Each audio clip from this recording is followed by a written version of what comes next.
What's going on, guys? Clint here, and in today's video I'm going to show you how to build Twitch in Next.JS styled with Tailwind CSS. You guys, this is going to be a really fun build, and this is what we're building right here. Notice we have this nice beautiful video that we're going to embed from YouTube. Everything is looking very clean. We're going to be using some really cool tools. We're going to be using a mock data website, and I'm going to show you how to incorporate some mock data inside our Next.js application. We're also going to be using Headless UI, and this is a little example of Headless UI. This is a little Headless UI tool, and a little bonus for you guys, we're also going to be using NextAuth for our authentication for our entire Next.js application.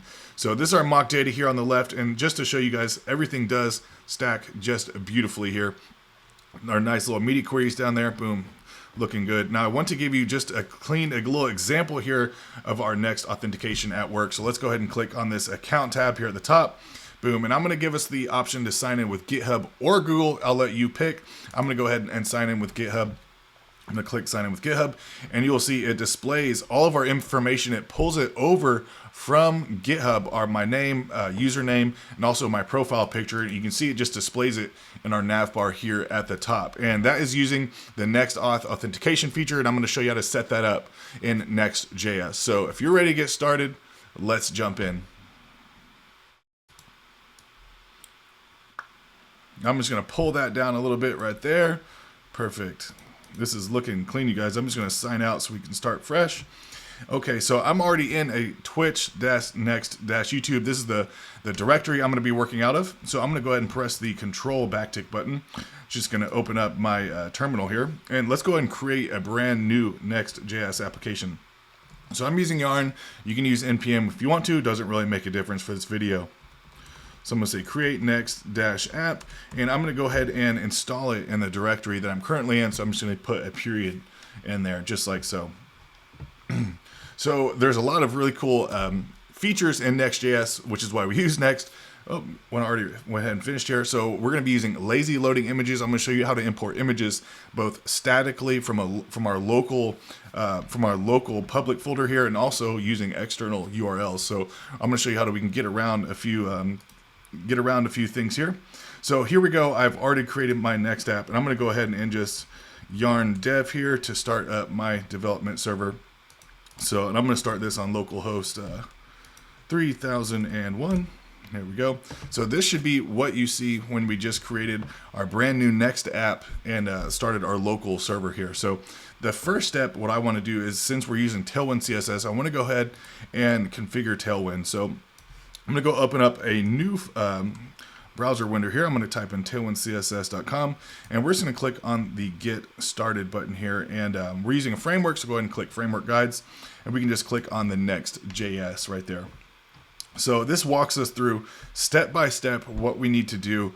And the first step is to create an application, which we have already done that. So the next step is to actually install Tailwind. So I'm just going to copy this right here. You can copy the whole line if you're using NPM, but I'm using Yard, so I'm going to say yarn add, and then just paste that in. By the way, I actually need to stop my server here. So I'm going to say yarn add, then go ahead and paste that in. Then this next line, I'm just going to copy that exactly. So NPX is different than NPM, just to note, you guys. So go ahead and run that. And what that's going to do is actually create a tailwind.config file right here. And that's pretty important because the next step, we actually need to copy a few things in here. So these two lines right here inside of this little content array, what we want to do is just copy those, and we're going to paste those inside just like that. So, and the final step is just to take this global.css. We're going to copy that and put it inside. I'm going to go ahead and zoom in for you guys. We're going to go ahead and put that inside of our style sheet. So go into the styles, and we're actually, this home.modules, we're not going to be using this. So let's just go ahead and delete that. Just kind of clear off what we're working with here.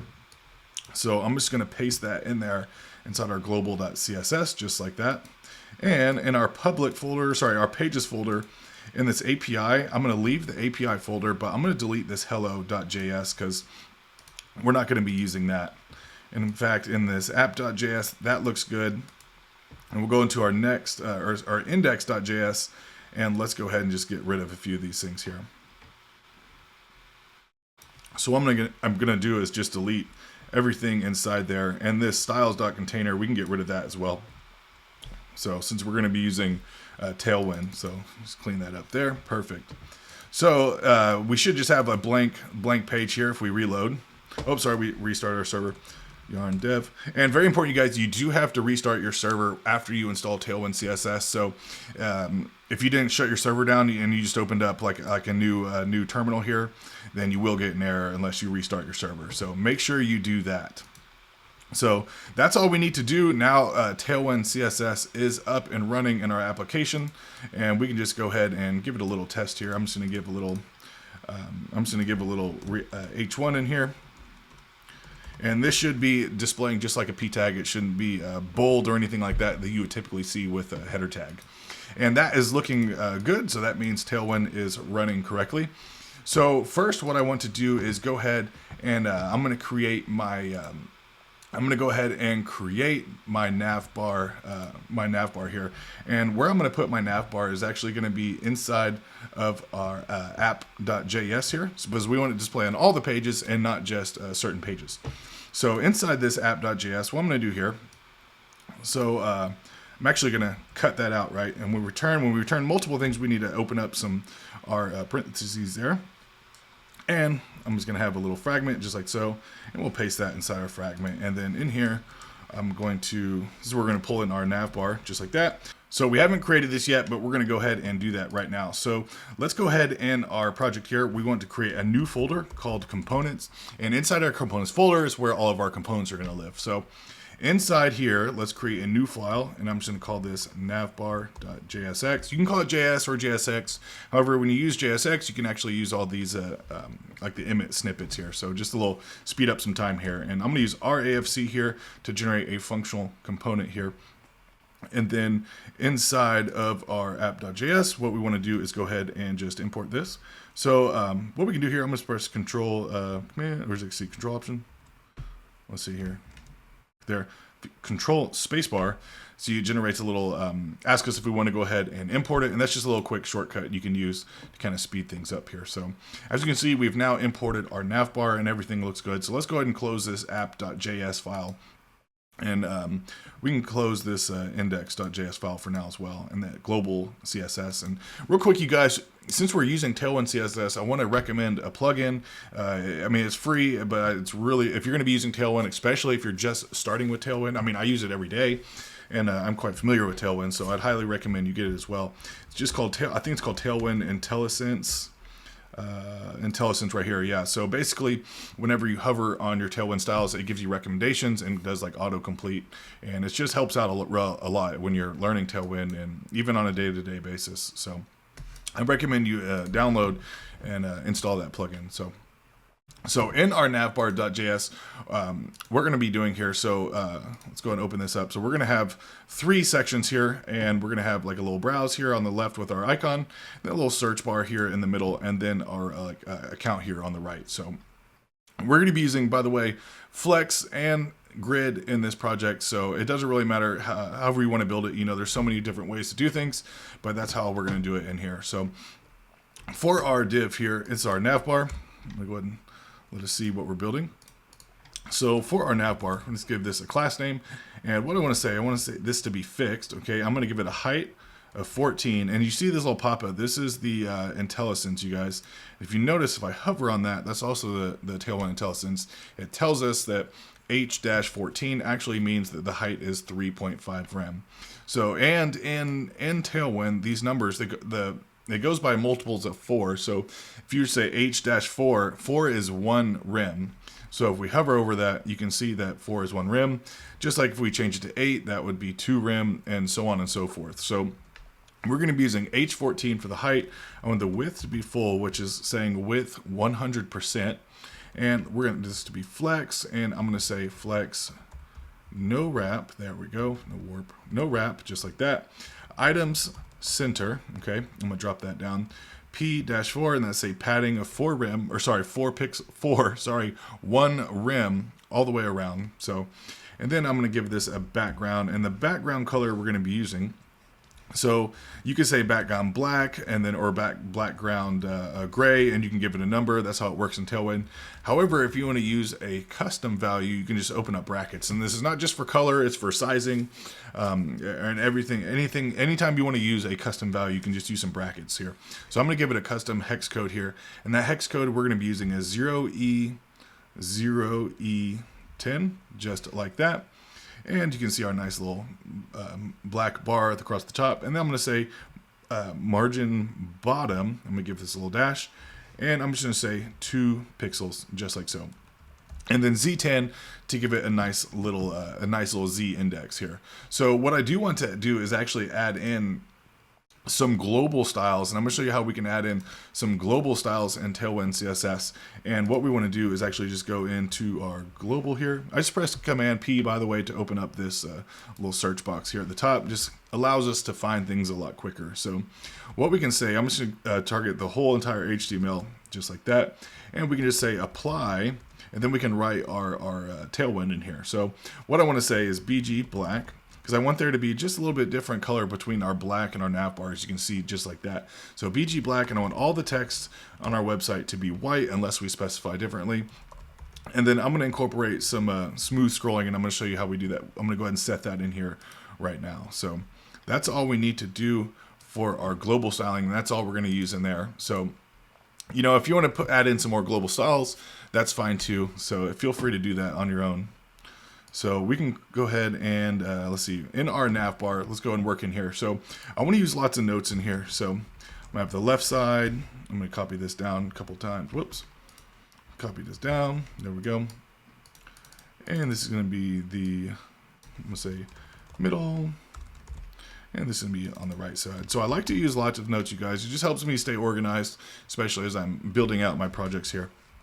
So on the left side, what we're gonna have here is a div, and this is going to be a class name. We're going to give it a class name of flex, grow, items, center, and then justify start. Okay, and inside here, we're going to be using our Twitch logo. So for our Twitch logo, I'm actually going to pull this logo in from my images. Now I already have some images that I'm going to be using. So whoops, that's not what we need there. I'm going to open up my menu here. So for our images, we're going to have a locally stored or statically imported image, and we're also going to have some external URL images that we're going to be using as well. Because one of the benefits of using Next.js is lazy loading images. I'm going to show you how we can incorporate that with both methods, both statically and external URLs. So I already have some images here, and what I'm going to do in this public folder is where all our images are going to stay. So I'm going to create a new folder in here called assets, just like that. And inside these assets, I'm going to bring in all of my images I'm going to be using that are going to be locally. So I'm going to go ahead and put that inside of my assets here. Now, inside of our assets folder is where we have all our images that we just brought in. And you see this live, we have some images in here, and these are some of the icons we're going to use. And then inside the live, these are some images that we're going to use for our live section right here. So, and we could copy this over straight from Twitch. The problem is the way Twitch uses their images here, they're not statically stored. So whenever they're streaming, you can pull in an image, but whenever they go offline, it's just a gray background. So I'm just gonna store all of these local images, and then we'll pull in some of these other ones right here, like the profile pictures. So those are our images right there inside of our assets folder. So what we're going to do is grab this logo.png, because that's going to be our Twitch logo. So inside here, what we're going to have here, and our logo, I want it to link back to our homepage. So we're going to use a link tag here, just like that. So we can import from next link. And this is what we're going to do whenever we're linking with inside our application. So we're going to have href, and I just want that to link to the homepage, just like that. And so inside here, we're going to have we're going to have an image, but the problem is with Next.js, you don't want to use this link tags surrounding another functional component here. So what we can say here is we're just add a little a tag around the image, and that will get us around that issue. Because otherwise, you'll have some problems when you run into to build your project whenever you run the yarn build and try and deploy your project. So inside this image, we're going to have a source just like that, and we're going to have the logo, which we want to bring in. And I'm just going to import logo just like that, and we'll say from. This is going to go inside of our public folder, and then assets, and we're looking for logo.png. By the way, if you want to, I made a video just the other day about all the ways we can import images and use the image component that Next.js offers. So I'll put a link to that up in the description below if you want to check that out, or sorry, up in the corner. So once we have our source here, we just give it a little alt tag like that. We'll just give it a little slash just like that. And for our size here, I want to see what we're looking at. Logo is not defined. Let's change that. There we go. And let's see, please use new operator cannot be called as a function. Image is not defined, so we need to bring in the import here. Just like that. Go down here to the next image. And let's see, there is our image looking good. So what I want to do is just add some properties here, like the width and height. And for the width, I'm going to be using 36. I'm going to do, the same thing for the 36, and then the same thing for the height as well. There we go. Perfect, that looks good. And I'm just going to give it a little class name. I'm going to say cursor pointer for our user functionality there, and just Z10, because I always want this to stay on top. I'm going to go ahead and save it, and it gets formatted nice and neat. And we can see our image here at the top. Everything is looking good. I like that. So I'm going to just give this little A tag. We have to give it a class name of flex. Just center it there since we surrounded it in the A tag. Post this link. So that looks good, you guys. Now after this left side here, on this left side, we also want to add in a little browse, and then we're going to use this headless UI function right there. So after the A tag, or after this link, we're going to add another tag here. It's going to be a P tag, and what we can say here is just we'll say browse, and I'm going to give this a class name of P-4, padding 4, and that's all we need to do there. So that should look good. Perfect. Now after this P tag, I'm going to give this another div here, and this div and class name of P4 as well. And in here is where we're going to have our headless UI. So let's go ahead and set that up. And this is our little headless UI, nice little component right there. So what I'm going to do is just go over to headless UI dev, and we're going to be using this menu dropdown. That's what that is.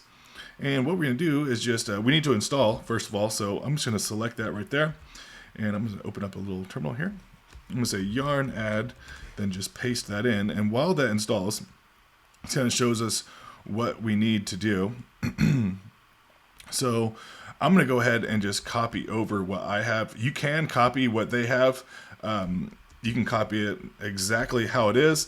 And that's basically what I did. I just deleted a few things. So if you want to pause and just, or I would just recommend copy all of this. And then I just deleted a few things, basically a few of the menu items. So I would just select a few of the menu items that you don't want and just go ahead and delete those. Now, that's all we need to do. We need to add a few more things here. And there's one more thing I found on a headless UI div, and you're going to want to type this in here at the top. We'll just put it right here, and basically it's a function to join our class names. So you'll just say function class names, and then in here we're going to use a spread operator classes, just like that. And then in here we want to return classes dot filter, and we'll say boolean. There we go. Dot join, just like that. And that's all we need to do there.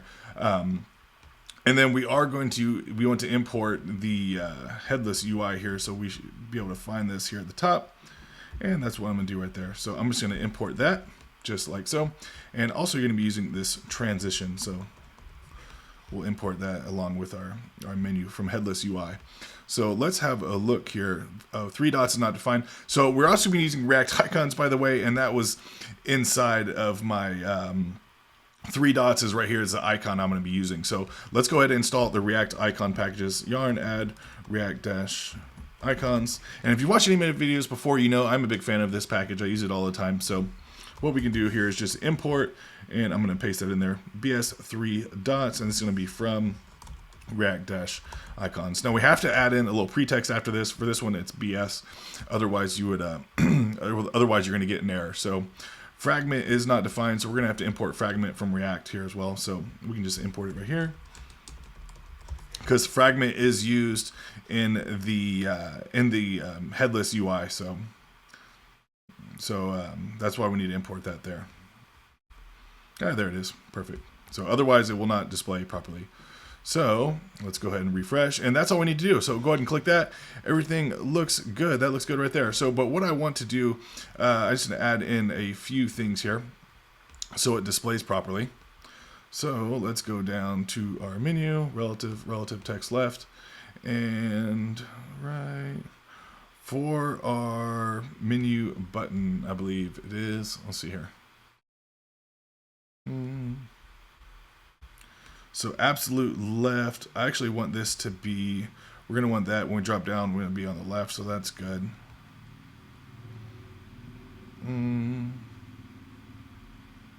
Focus, none. Okay, so that's looking good. Why is this not displaying properly? Let's go ahead and open this up and see. Count. Make sure we joined our. There we go. I'm just going to paste in this. I think I got it correctly there. I just want to make sure. What did I miss out there? Okay, well, anyway, go ahead and copy that. Make the necessary changes right there, you guys. So that is how we're going to use Headless UI, and that's just a quick get started version. You don't have to use the Headless UI. You could just code this out if you want, but this is just going to save time and actually just going to add in some extra functionality. That's pretty cool. So. Okay, so now we have the left side of this thing complete. So what we're going to do is move on to the middle, which is going to be a search bar at larger screens there. So let's go down to where we have our middle there that you see there. And inside the middle, like I said, inside the middle is where we're going to have our search. So let's go ahead and add that in here. I'm going to keep that open or closed. So inside this middle search, we're going to have a div here. And inside the first div, we're going to have another div. We're going to have 3 divs here. And inside the third one, we're going to have our input, and just a text is fine there. And I'm going to go ahead and give this class name.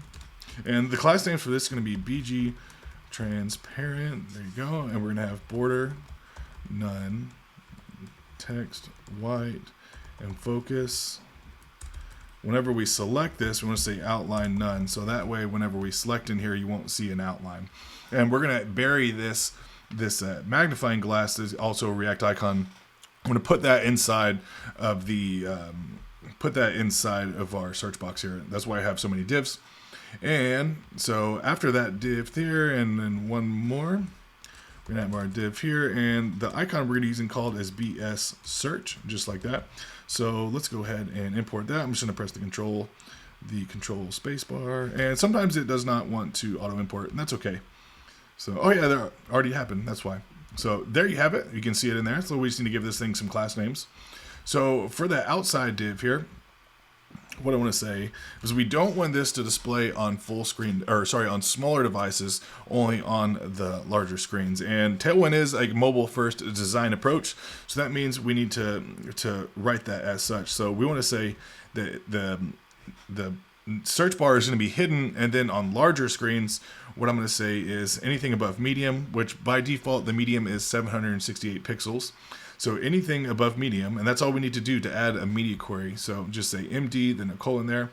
So anything above medium, we want this to display as flex, and as you can see, it just came back. And we'll say grow.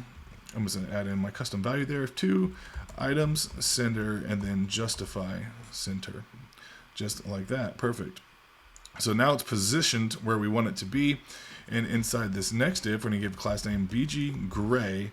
Then I'm just going to say 500. So you can pick from 1 to, I believe it's 900. So the higher you go, the darker it is, and the lower you go, the lighter it is. So I'm going to use BG gray 500 in here, and I'm going to say text white, flex, justify. We're going to say center, item center. Then I'm going to give this thing a max width of, and I'm going to use my brackets here so I can use some custom values.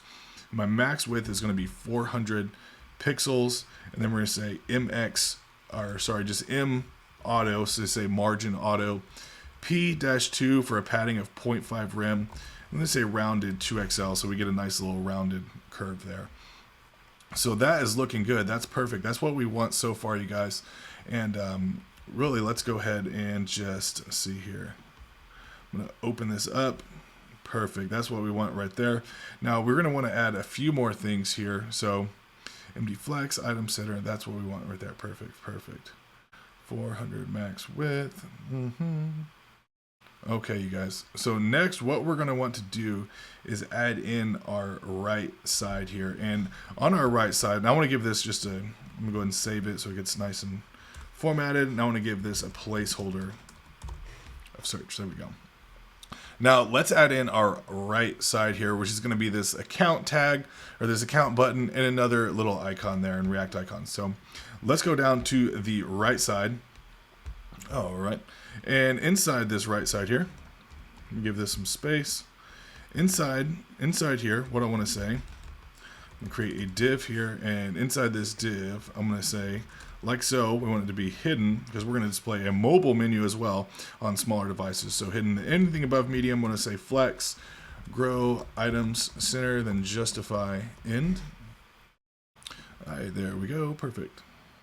Let's see how this looks on larger devices. Looks good, looks good. All right. So in here, what we want to say,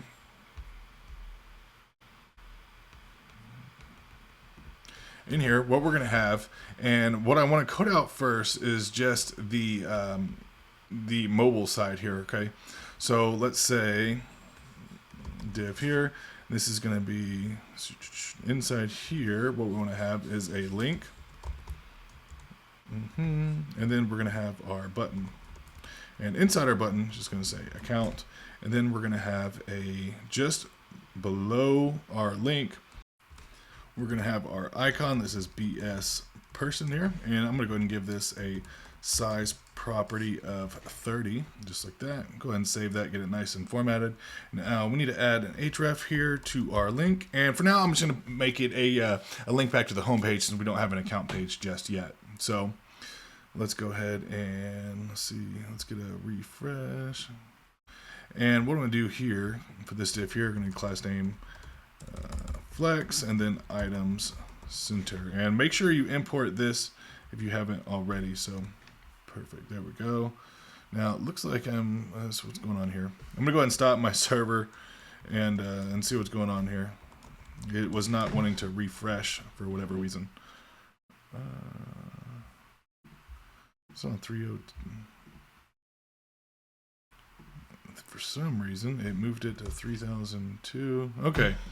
Well, I don't know what's going on there, but it's working now for some reason. When I closed the server, didn't want to restart on 3001. So we're flex item center here. So for this button, let's go ahead and add class names for this button here. And what I want to say for the button, we're going to say px-4, we're going to have py, and then for here, we're going to say 6 pixels. I'm going to say rounded large. We don't have to say text white, it's already in there. We'll say font, bold, and then for our colors, say BG, and we're going to use this purple. So it is, see, 9147FF. So let's see how that looks. Perfect, looking good, you guys. I'm going to say margin right of 2, just get a little space there. So that's looking good so far, you guys. This button here, I want this this input here, I want it to span a little bit bigger. So let's go up to our middle, max width. I need to probably just add width full. Whoops, let's see, width full. There we go. And then let's change this.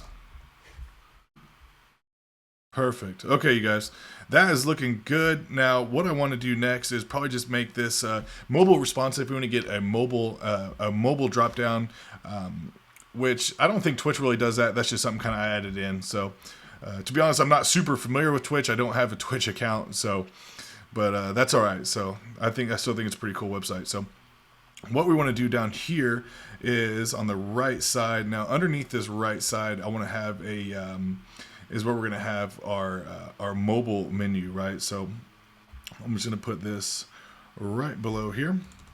I'm just going to say mobile menu, just like so.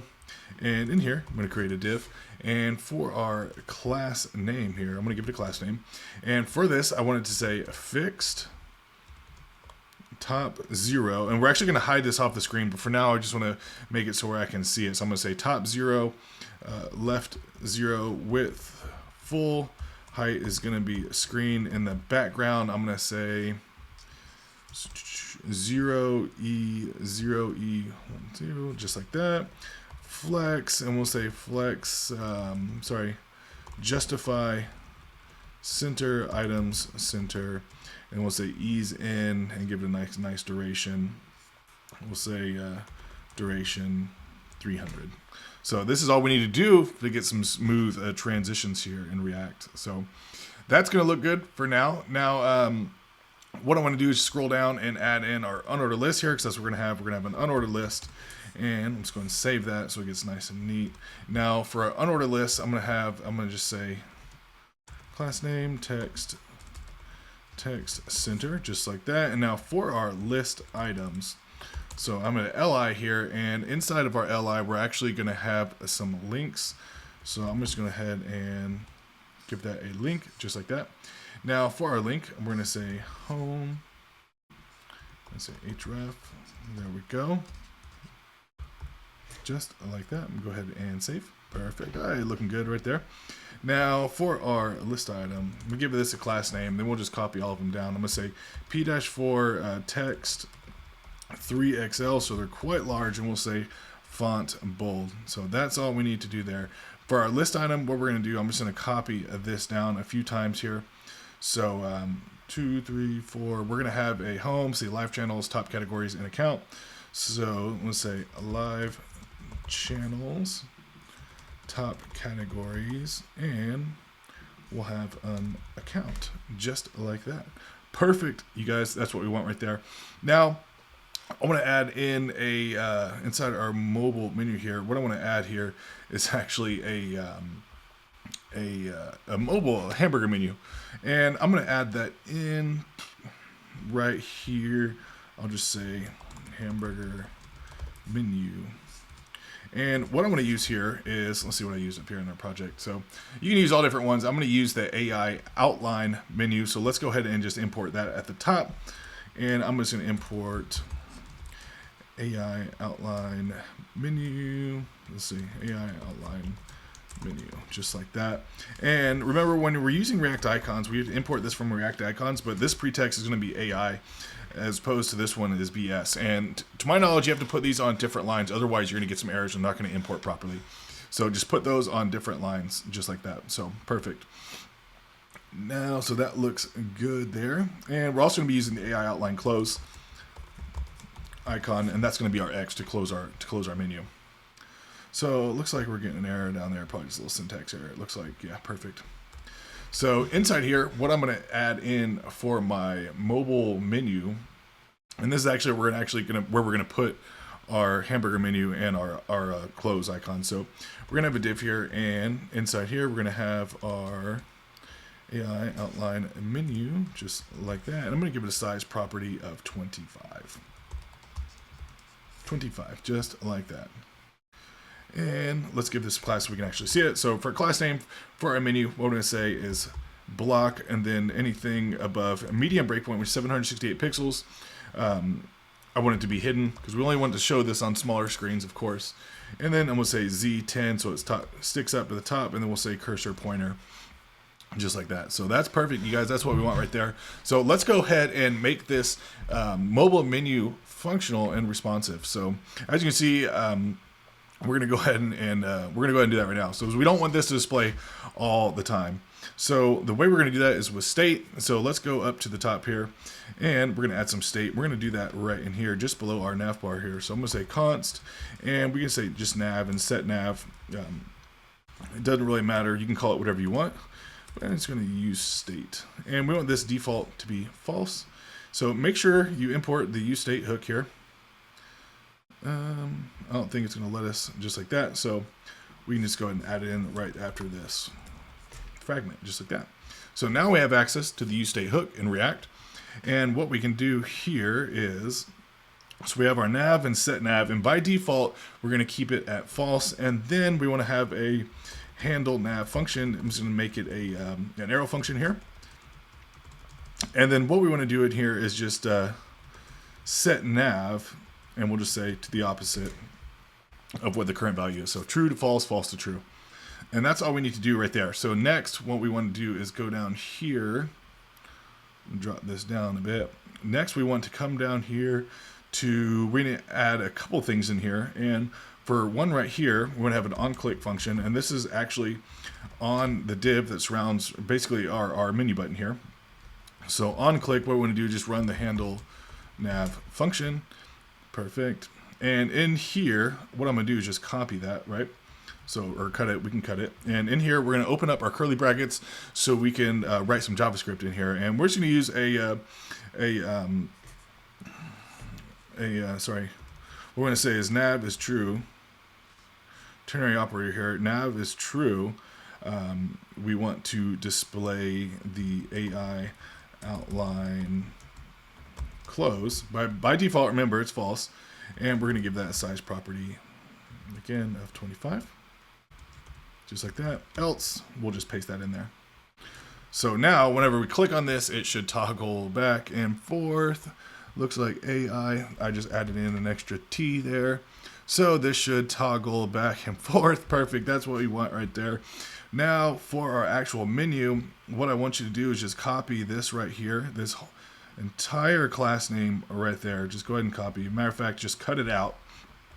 Now for our class name, we're going to do the same thing, just kind of like what we did here above. We use ternary operator, and what we're going to say in here is, I'm going to go ahead and give us some space. Or I actually don't like the space. So I'm going to say if nav is true, and I'm going to go ahead and just paste that in there. Else, paste it. So I'm going to paste it twice, just so you see, guys. But what we're going to do is change, if nav is true, we want it to set as 0. And on the second one here, if it's false, instead of the top 0, what I want to say is negative 100%. What that's going to do is just hide it off of the screen. And the reason I kept all of these other styles in here is so it displays properly as it drops down to our application. So if we go ahead and press this button, it should work properly. There you go, you guys. Now we have a nice working nav bar with a mobile responsive menu. So perfect, you guys. And looks good. So one issue I was having some other problems here. So whenever we're at larger devices here, we obviously don't want our menu being active. And the way we're going to do that is right here in this fix, what we can say is anything above, we'll say anything above medium hidden. Just like that. And that should take care of it. So boom, there we go. Perfect, you guys. That's what we want right there. So now that we have our nav bar knocked out, what I think I want to do next is, let's go ahead and jump in and do our next authentication, you guys.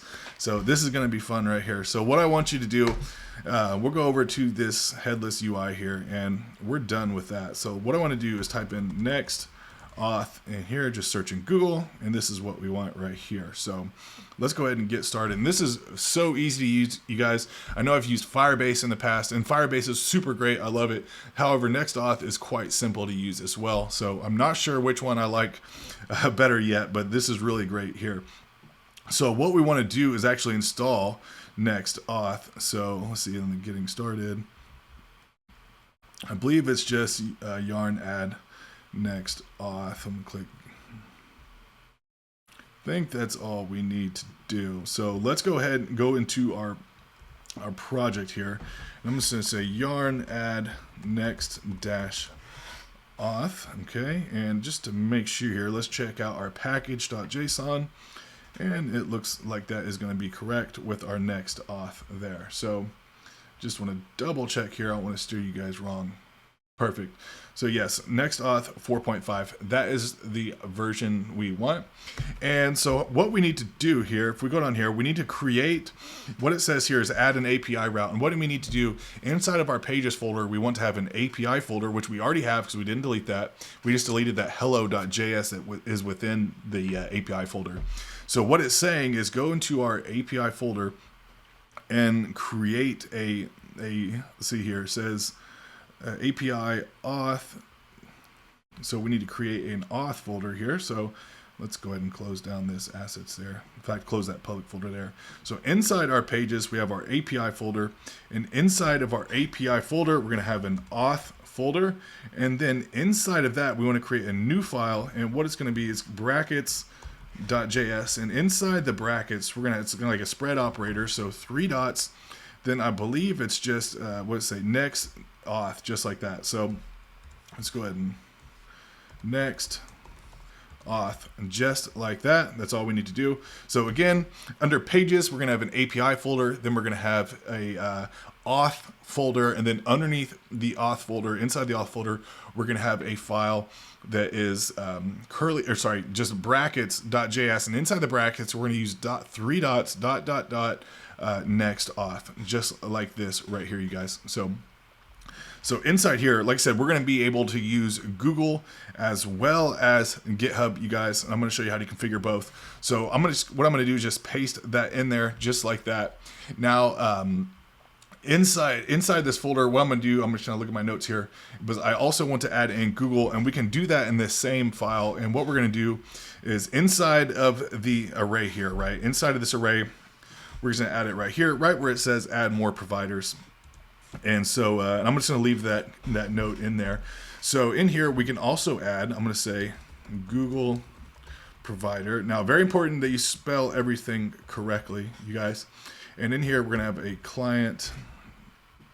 I'm just going to copy that completely there. And we're going to hide all of this in a .env file, you guys, to make sure it is stored correctly and securely. So we'll say Google _ client _ ID, and then this one is going to be the same. We're say Google _ client _ secret. So that's all we need to do there. And then underneath our underneath our array here, what we want to have is a secret, just like that. Then inside of this secret, we're going to say process.env.jwt _ secret, just like that. Okay. So that's all we need to do inside of this file. Now, next, what we want to do is actually create a .env file. And you want to create this at the base level, at your root file here. So just click off in the space here. And click off in that space here. And what I'm going to do is just add a .env, just like that. Okay. So now we have access to everything. But what we need to grab is our GitHub ID as well as our Google ID. So what we need to do is before we do that, let's go ahead and not forget this next step. So we need to surround our application with the session provider. So this is what you're looking at right there. And then after we knock this out, we'll come back and do our .env file. So what I'm going to do is just go to our app.js. Now inside of this, what we have is a fragment here. What I want to add is just session provider, and then session equal to session, just like that. Now, what I want to do is we need to install NextAuth. So I'm going to say, we already did that, sorry. So let's go ahead and just import this session provider. Looks like it's not going to work here. So let's just go ahead and import it. So let's copy this here. And what I'm going to say is import, I'm just going to paste this inside the curly brackets, and this is going to be from NextAuth/React, just like that. So that should clear up any of the errors we have there. I'm going to go ahead and save. Perfect. Now, what we need to do, see session's not defined. We actually need to add in session in here. Session. Oh, we need to add this into our component here. We can just like that. That should get rid of all those errors. So we do need to play with our .env file. Good. So what I want you to do next, we need to actually get these. We actually need to get these secret IDs. So let's go over to GitHub. Now I'm already signed in, so make sure you just sign in. Now once you're signed in, you're going to go to your little profile here at the top, and we're going to come down to settings. Now once we're in settings, we're going to go all the way down to developer settings here. Okay. So click on developer settings, and what we're actually setting up is the OAuth application. So click on this middle item here, the OAuth apps. And what we want to do is actually add a new one. So this is what I've already created right there, but we're going to go ahead and create a new OAuth app here and go ahead and name it. I'll go ahead and say Twitch, YouTube, just like that. Now the homepage URL, right now we're just gonna say http://localhost 3000, or in my case, I'm on 3002. Yours is probably just going to be 3000. And just to note, you guys, this is whenever we go to build this and deploy it, we're going to have to actually come back here and switch this out. So, and then for the callback URL, what we're going to want to say is we're going to say localhost 3000. Then we're going to say IP/API/auth/callback/GitHub. Okay. And description is optional. I'm going to leave that open. So Twitch, YouTube, that's what we want. I'm going to go ahead and create. Now we have our client ID. So let's go ahead and go back to our .env file here. Or what I'm going to do is just kind of copy this GitHub ID. Go ahead and copy that so there's no errors. And we're also going to have a GitHub_secret. Now, what we want to say for our GitHub client, we're just going to copy this over, okay? And again, make sure you grab your own keys and secrets. Don't try and copy mine off the screen. It will not work. In fact, after this build, I'm going to go ahead and close this account and make a new one. So don't try and copy it, you guys. And I am going to put a link to this in my description below. I'm going to actually upload this to GitHub so you can actually have all of the code. But again, none of these keys are going to be valid. So just make sure you grab your own. So once you have the ID, we're going to get a secret. So go ahead and generate a new secret. Just might prompt you for a password here. Boom, there it is. So go ahead and just copy that over. Perfect. That's all we need to do. So that's we're done here with our keys from GitHub. Now we need to add a couple more things here. We need a NextAuth URL. So for our NextAuth URL, let's go back into our .env file here. What I want to say is NextAuth_URL, and that is going to be http:// you're going to say localhost 3000. Again, I'm saying 3002 because that's what I'm running on right now. And then our token in here that we used, this right here, the JWT secret. We're going to paste that in right there. Now, the way we get this, let me see. There's a command that we're going to want to run. Sorry, I'm just going to find it real quick. Should be under warnings. Sorry, give me 1 second here. No secret. I think this is it right here. Yeah, so that's what we want to run right there. So what we're going to run in here, this is going to just generate a secret key for us. So open SSL-ran, and then we'll say base 64. So we'll say base 6432. Go ahead and run that. What's going to generate is this key right here. So what you're going to want to do is just copy that key, okay? Copy it exactly, and we're just going to paste that in as a secret, just a unique key that we're going to be using. So I believe that is all we need to do for now. Let's go ahead and give this thing a shot here. So what we need to do is I'm going to copy in, let's see, in our providers. Let's just go down to GitHub. We're looking for a login. Let's go back to the live demo. Get started. There we go. Want to put this inside of our account page. So let's go ahead and create our account page right now, you guys. So I'm going to open up my side menu here, and we're going to put this inside of our pages, outside of the API and auth folder though. So what we're going to do is create a new file called account.jsx, and I'm just going to get the RFCE to get my functional component here. And what I want to do actually is just build out my account page here. So for our account page, let's go ahead and we're going to use some logic here so we can display different things on the page, whether or not a user is authenticated. So what we want to do here, if the user is not authenticated, we're going to add in a little, we can just copy this exactly actually. So let's just copy this import here. but paste that at the top. And then here, we're just going to copy all of this here. And there we go. And we're just going to place that return and everything right there. So let's just go ahead and go to our account page. So let's go into our navbar here, and wherever our button is, we're going to go ahead and add that in. That's our mobile menu right there. And right side account, let's go ahead and add that in. So now, if you hover this, it should, let's go ahead and refresh. It should show us a little preview. Okay, it takes us to our account page. Perfect, that's what we want right there. Now, inside of our account, so let's see, should have some text. I believe that's in there. We're probably gonna just add some styling in here. So what I wanna say down here, if we're not signed in, okay, I'm gonna add a div right there inside of that little fragment. Why is it already getting pages? Oh, okay, should just refresh and that should go away. Perfect.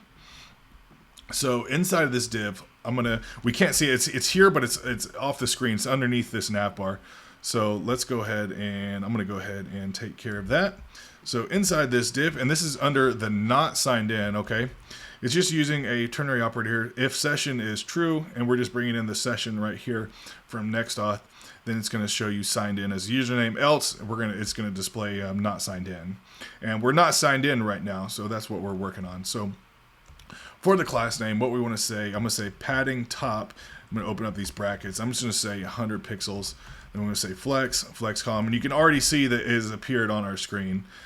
But we're gonna style this thing so it shows up everything how we want it to. So we're gonna say max width, and we're gonna say 400 pixels, just like that. Width full. Then margin, we'll say mx for margin on the x-axis, lengthwise is auto, and we'll say p-4 so we get a little bit of padding there. And what I want to do is actually add in, if we can just show here, we're going to add in these little buttons, these custom buttons with our React icons in here. So this is actually what we're styling right now. So drop this down. So padding 4, that's what we want right there. So we can actually just get rid of that ugly stuff right there. So inside here, we're going to have a, I'm going to say h tag, h2, and we're going to say log in. Then underneath the h2, we're going to have a p tag. We'll say choose the account you want to sign in with, just like that. And so we're going to have a button here. Let's go ahead and save.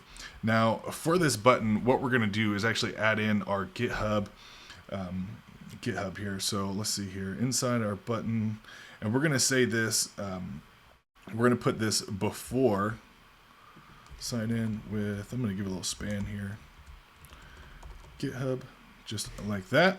And for this span, I'm going to get a class name, or say font bold padding left 1. So let's go ahead and see. Perfect. That's what we want right there. There we go. Perfect. All right. And for this button, what we're going to do, or let's go ahead and add in this in our little button, and we're going to say FA GitHub, if I can spell that, GitHub, just like that.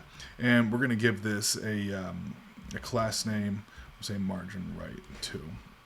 So we're going to have to import this. So let's just copy that. Go up to the top here, and we're just going to say import, open our curly brackets. If you remember, if you're new, you should now know how to import this, right?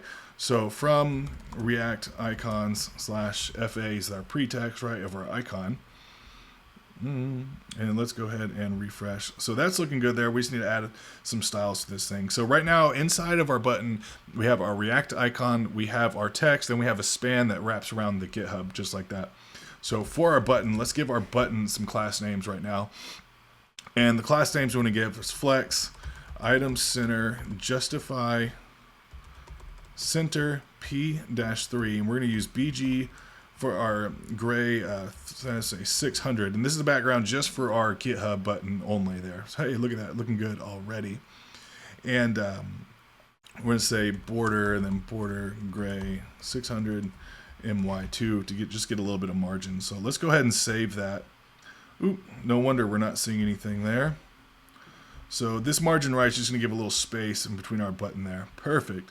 That's what you want right there. Now let's just give our H2, I'm going to say text 3XL. We're going to say font bold, and then for this p tag, class name, we're just going to say py4. Just get about 1 rem padding in there. That looks good. That looks good. So, and then next what we want to have is, or let's just go ahead and roll with this for now. So notice since we copied this over, all you have to do once we import this session here, all we have to add in here, which is already added since we copied it over, is just an on-click function. It's just an arrow function that points to the sign-in function there. So we don't have to add anything else as it's already done for us. So let's go ahead and click this. If I haven't left anything out, I'm just going to click on sign in. Google provider is not defined. Ooh, that's right, because let's see here. So let's just go ahead and import Google provider. And I'm not sure if this is going to work since we haven't done our keys yet. So we'll say NextAuth/providers/Google. Let's go ahead and leave it like that. Error, yeah. So I think host 3001. Let's see here. We're on 3002. I'm going to go ahead and comment this out just to see if that makes a difference. So it looks like we're getting error here since this is kind of funky since I'm running on 3000, 3002, so no secret. You know what? After we mess with a .env file, we have to restart our server. Otherwise, we're going to get an error. So that is likely where that is coming from. So what I'm going to do is just close that down. I'm going to say yarn dev here to start my development server back up. So we're running on 3002, I believe. Let's just have a look here. And we're just going to go to the account page. Okay, so let's try this again. Okay, so there you have it, you guys. Just needed to restart our server there. So once you've restarted, let's go back to the account page. Click on sign in with GitHub and go ahead and click sign in. Ooh, this is it right here. It's wanting to ask me if I want to, as a client in my GitHub, do I want to authorize this application? So yes, I want to authorize it. And boom, that is all you need to do, you guys. We are now authenticated. And in fact, if we go to our account, we're on our account page right now. What I want to do is you can actually see this here, but it's behind our navbar. So what I'm going to do is just add in some more styling here. So let's add this in. This div right here. Okay, so we'll give it a class name. And I'm going to say padding top. Let's just copy all this actually. Just like that. Perfect. Now, instead of this break here, let's just remove that. And in here, we're going to have our H2, and it's going to say welcome. And we're going to say session.user.name. And we should, hey, there we go. And just to show you guys, underneath this const here, what's in the console.log session, okay? And let's just open up our development tools and look in our console. So inside our console, I'm just going to refresh here. So inside our console, this is our session right here. And this is how we accessed the session right here. We said session.user. Then again, we said .name, and that's where we pulled over our name. And that is how we are displaying our name here that's pulled over from GitHub using NextAuth. So that's what we want right there. And for our, I'm just going to give this H2 a class name. I'm going to say text 2XL font bold, just like that. And then below here, it says, welcome Clint Briley. What I'm going to say is signed in as, and then what we can say, session.user.email, right? And we just say signed in as firebriley@yahoo.com. That's my GitHub account. So I'm just going to give this p tag a little class name, just the py4. Whoops. py4, just like that, okay? And we're gonna have this sign out button that we're gonna style here in a minute. But for now, let's go ahead and I want to add in our profile picture here. So just below that p tag, let's add a div, and in this div, I'm gonna get a class name, padding bottom of 1 rem, which is 4 margin auto. And then in here, what we're gonna do is just add an image tag, and then instead of the quotes here, we're going to use some brackets here. And what we're going to look for is the session.user and then dot here. I think it's just dot image or profile. I think it's image. Let's go ahead and save. Hey, there you go. Perfect. So again, this is just image tag. And what we actually want to use is image, since we're lazy loading an image, right? So we're going to want to import this and utilize the image component from that Next.js gives us access to. So let's go ahead and just give this some sizing here. I'm going to say width 100 and we'll say height 100, just like that. Okay. So next config. Okay, so this is one of the issues you run into using the image component in Next.js. So what it's saying, first we had to give it a width and a height. We've done that. Now it's saying the host name is not configured under images in your next.config.js. So let's go ahead and fix that. So what I want you to do, or in fact, I'll just do it with you. Let's open up this side menu here, and we're going to go down to our next.config.js. And in here, what it wants us to do is actually just add in the host name. That's all we have to do. It's actually quite simple. So in here, I'm just going to get rid of that. We don't need that for now. What we're going to say is images. And then inside images, what we're going to have is domains. And then inside the domains, we just have to add this in here. So, and we're actually, I think we're going to want an array just like that. And then what we need to do is just add in this avatar just like so. This has to actually be brought in as a string. So let's just go ahead and save that. Let's see here. Let's see if I messed something up there. I think I just need to, yeah, that's all we need to do. So again, just like how we have to restart the server when we're messing around with the .env file, we actually have to do the same here as well. So let's just close and yarn dev. We'll start our server back up, and then that should get rid of any of the errors associated with the host name and bringing in images. So hey, there we go. Perfect. As you can see, it brought in our image. Looks like we're getting receive true im auto. Don't worry about that. We're looking at something else there. So now we have access to our image. Awesome, awesome. So what we want to do, and we're good with the next.config. We're going to use it again here in a little bit in our project, but this is all we need to do for now. And so let's go ahead and save. So we have our image here. That's what we want. Perfect. Now what I want to do is just add, that's where that image, that error is coming from. Auto. There we go. Now what I want to do is give this a it's kind of like a rounded section. So what we can just say here on our image, I'm just going to give it a class name. Let's just say rounded full, and that's all. That's the only class we need to give to our image in order to give a rounded corners in Tailwind CSS.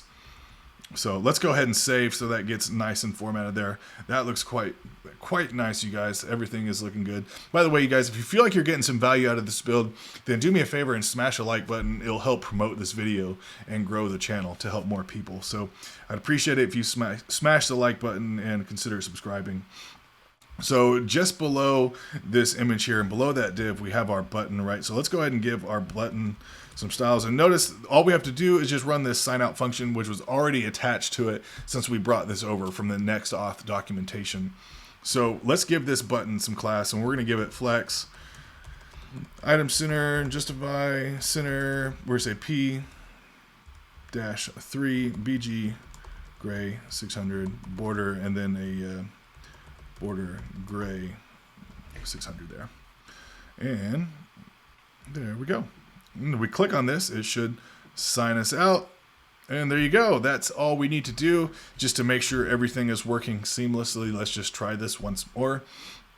It signed us in, and now we are authenticated. So that is a little bonus for you guys. Let's go ahead and sign out there. Perfect. Now, what I want to do next is actually add in the Google Auth. So let's do that right now. So to incorporate Google authentication, we actually don't have to add any more extra code because we've already added that as a Google provider. All we have to do is go get our client IDs and secrets. So let's go ahead and open up a new browser here. In fact, we just closed that GitHub one. And what I want you to do is let's go to developers.google.com. Okay.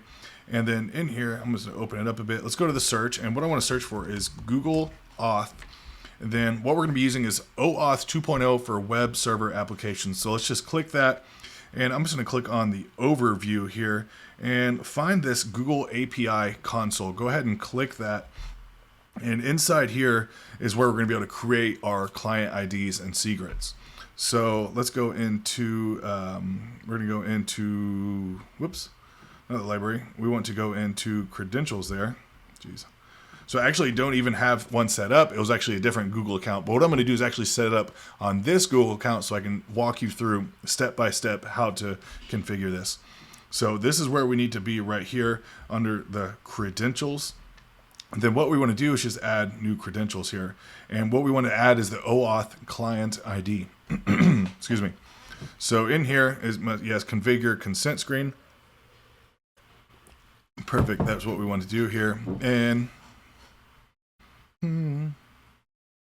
let's just do external here is what you need to choose. Sorry, internal will not work. Make sure you choose external here. Get rid of that. And what we want to call this, I'm just going to call it Twitch-YouTube there. And then support email. I'm just going to add in my Google account email. And app domain. Let's just scroll down here. Developer contact. And what I'm going to say is coding.com. Go ahead and save and continue here. So what we need to do now is save and continue. Add users. Okay. Let's go back to dashboard. Once we are back on our dashboard, we're going to click on create credentials there. OAuth client ID, and the application type is going to be a web application. And again, I'm going to just name this Twitch, YouTube, just like so. So now we need to add our add URI. So let's go ahead and add this. And what it's going to be, http://localhost 3000. And again, I'm going to put 3002. You should probably just put 3000. And again, whenever we build this project and deploy it, we're going to have to come back and change that. So localhost 3002, that looks good for now. And then the redirect URI, that's going to be the callback, okay? So redirect URI, what we're going to say is http://localhost 3000. I'm going to add 3002 /API/auth/callback/Google. Okay. So what we're going to do is go ahead and hit create. And now it's going to give you your client ID and secret. So copy these down. I'm just going to copy that. And let's go into our .env file. And what we're going to put in here is, remember, our Google client ID, Google client secret. I'll just put those in right here. So Google client ID and Google client secret, just like that. So I'm just going to paste in for my client ID, and let's come back over here and let's copy in this secret. There we go. Perfect. And again, we need to go ahead and make sure you stop your server and just restart it to make sure the .env file is going to work properly. So if you don't restart it, you'll see you'll run into errors just like we did a few moments ago. So that's all we need to do there. I think that's good. Now let's look at our application, and we don't actually have a button. So actually, if we click on that, it should take us to Google here. But let's go ahead and let's see here. Uncomment that. There we go. We'll uncomment that. And what I want to do while we're at it, let's just go into our account. And what I want to do is just right under this button, I'm going to create a new button. In fact, let's just copy that one. Let's just copy that down. And instead of this, we'll say sign in with Google. Have a look here. And I want to change the color of this button. So instead of that gray, we're going to say blue 600. And we'll do the same, just like that. So, and you actually don't have to do it this way, because once you click on either one of these buttons, it's going to take you to this page where you can sign in with Google. And that, again, that is now visible now that we just uncommented in the NextAuth.js file. So let's go ahead and click on Google and see if this works. Look at that. It's already brought us to our page to sign in. And this is the Google account. So let's see if it works.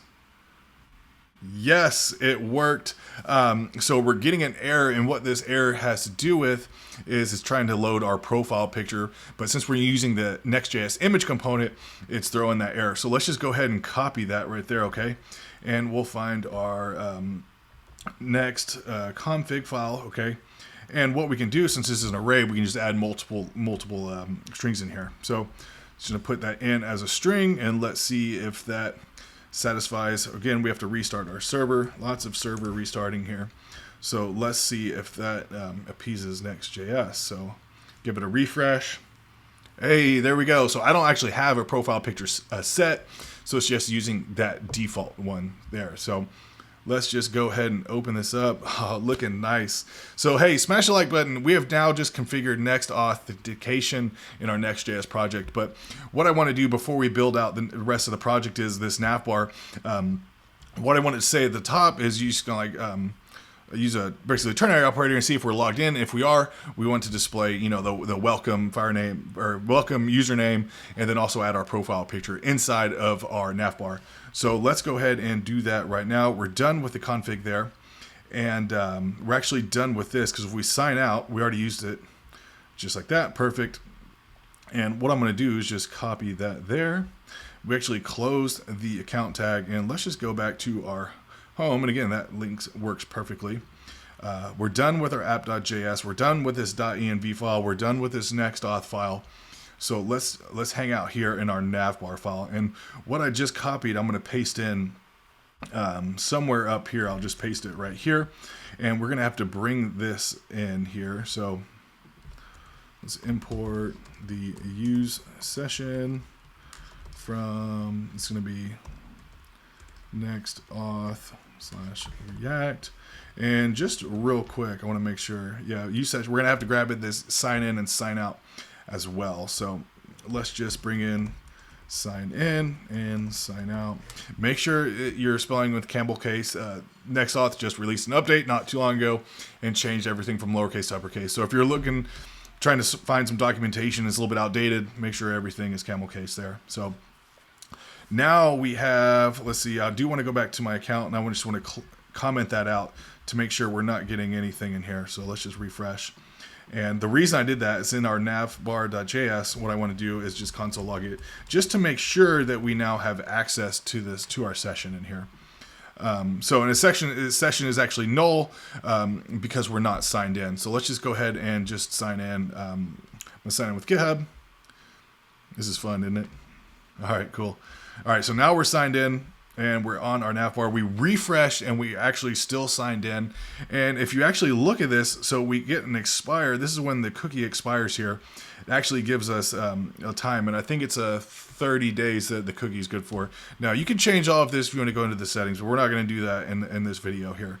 So I'm going to bring this open just a bit here. So now we know that we have access to the session in our navbar. So what we want to do here is let's come down to, we're going to add some ternary operators just on this right side here. So let's find our right side, which we used our comments, right side.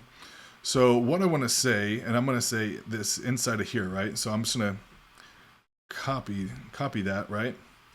I'm just going to cut it out actually. So let's open up our ternary operator and say if session is true, we're going to display something else. We want to display this, right? But inside here, what do we want to display? So we're going to have a div. I'm going to go ahead and save that. And so our session is true. And so right now it's just displaying an empty div. And if we logged out, you would actually still see the account tag and that person icon. So inside of our navbar, what do we want to do? I'm just kind of looking at my notes here. But what we want to bring into is we're just going to say welcome, client or your username. So let's go ahead and do that right now here. So I'm just kind of looking through the notes here. So let's go ahead. We already have our session. So what we're going to have inside this, okay, we're going to have a div, and what we want to give is a link, right? So I'm going to give this a link so we can actually just link this back to our home page.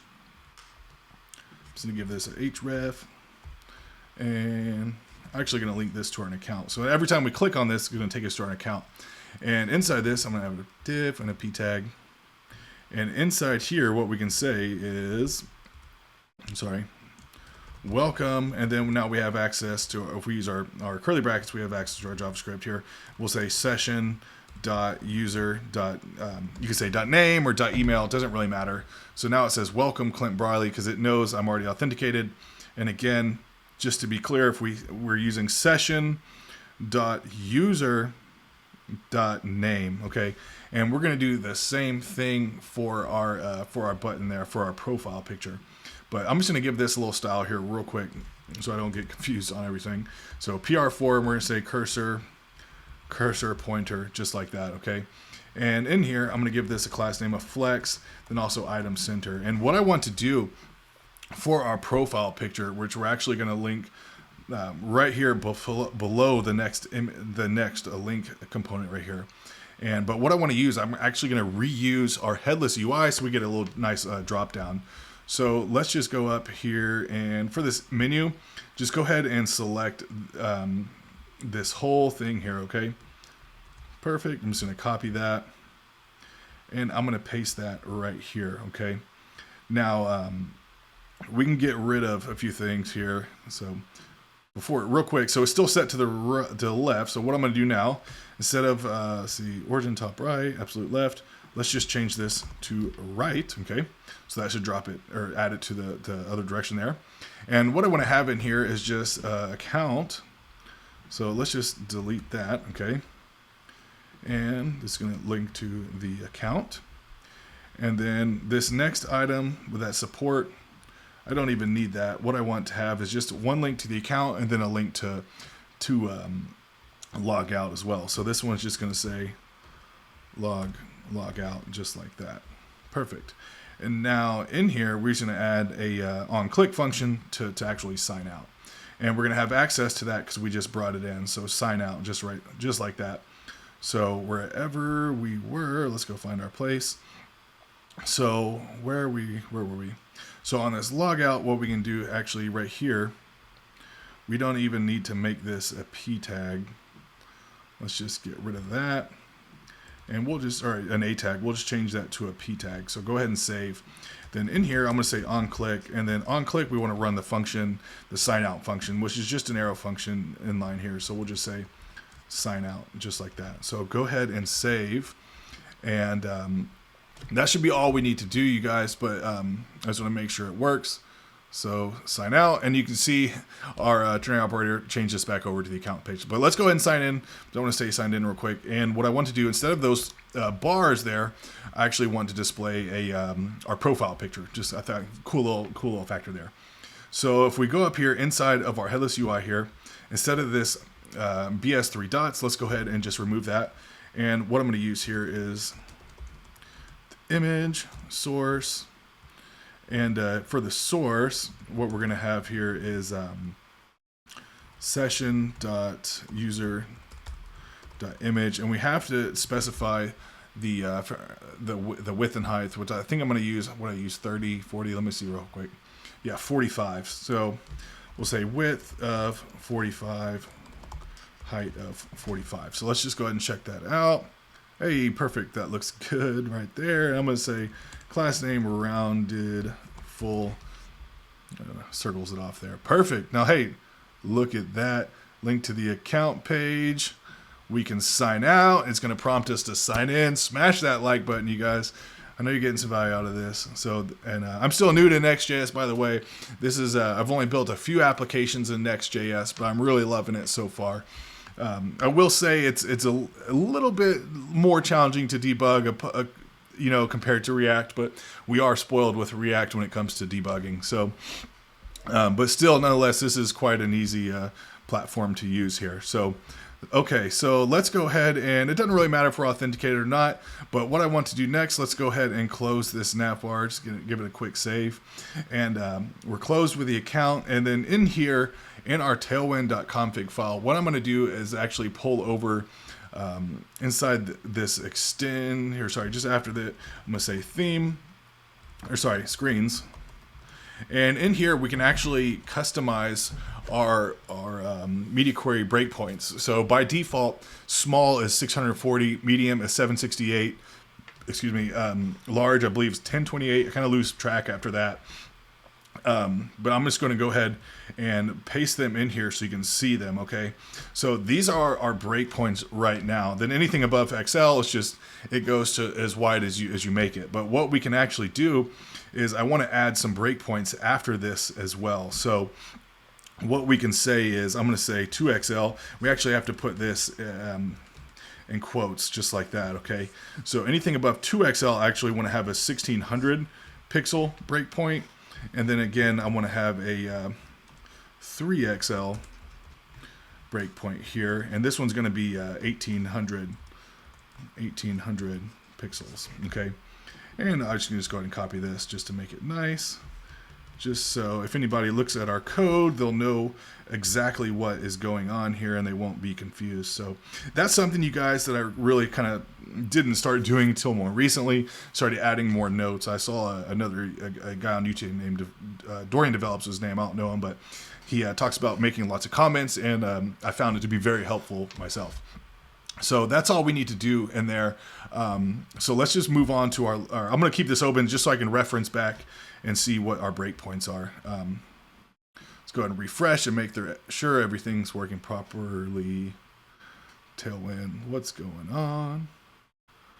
Plugins, what we need to do, we might just need to restart our server. Let's just restart this thing. Go in dev and make sure everything's looking good.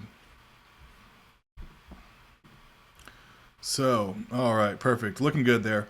And again, we're not authenticated. That's why it says null at the bottom. So if we want, we can go ahead and, whoops, let's press in. If you want to search, you guys, I press Control P. That's why it pulled up that print section. So I'm just going to comment this out, that console.log session, so we can get rid of all that. So, and we can go ahead and get rid of that there.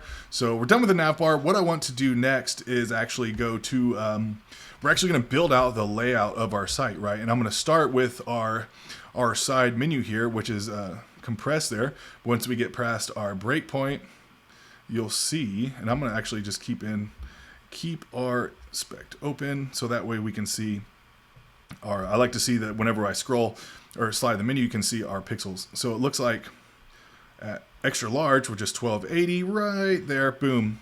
That's where our breakpoint is. So let's go ahead and code out our side menu there. So that's going to be really, really cool. So let's go into our component folder here and let's create a new component. And I'm just going to call it side menu.jsx, just like that. Perfect. Now inside our side menu, we're going to have a few different things here. And this is where we're going to be incorporating our mock data from a mock data website. So let's go ahead and grab our mock data. So we're done with this. We get rid of all this NextAuth stuff here. And what I want to do is go to a website called mockaroo. Sounds kind of funny, but hey, it's pretty cool. So, you know, as developer, we're always going to be working with data, right? It's very, very important. So what we need to do, what I like to do is kind of start off with working with some data to work with and display, manipulate on the screen. So what I'm going to be using in here, we're going to have an ID here, a row number. That's fine. Now we're not going to need a first name, but we are going to want I'm going to want an avatar, right? So I'm going to say avatar.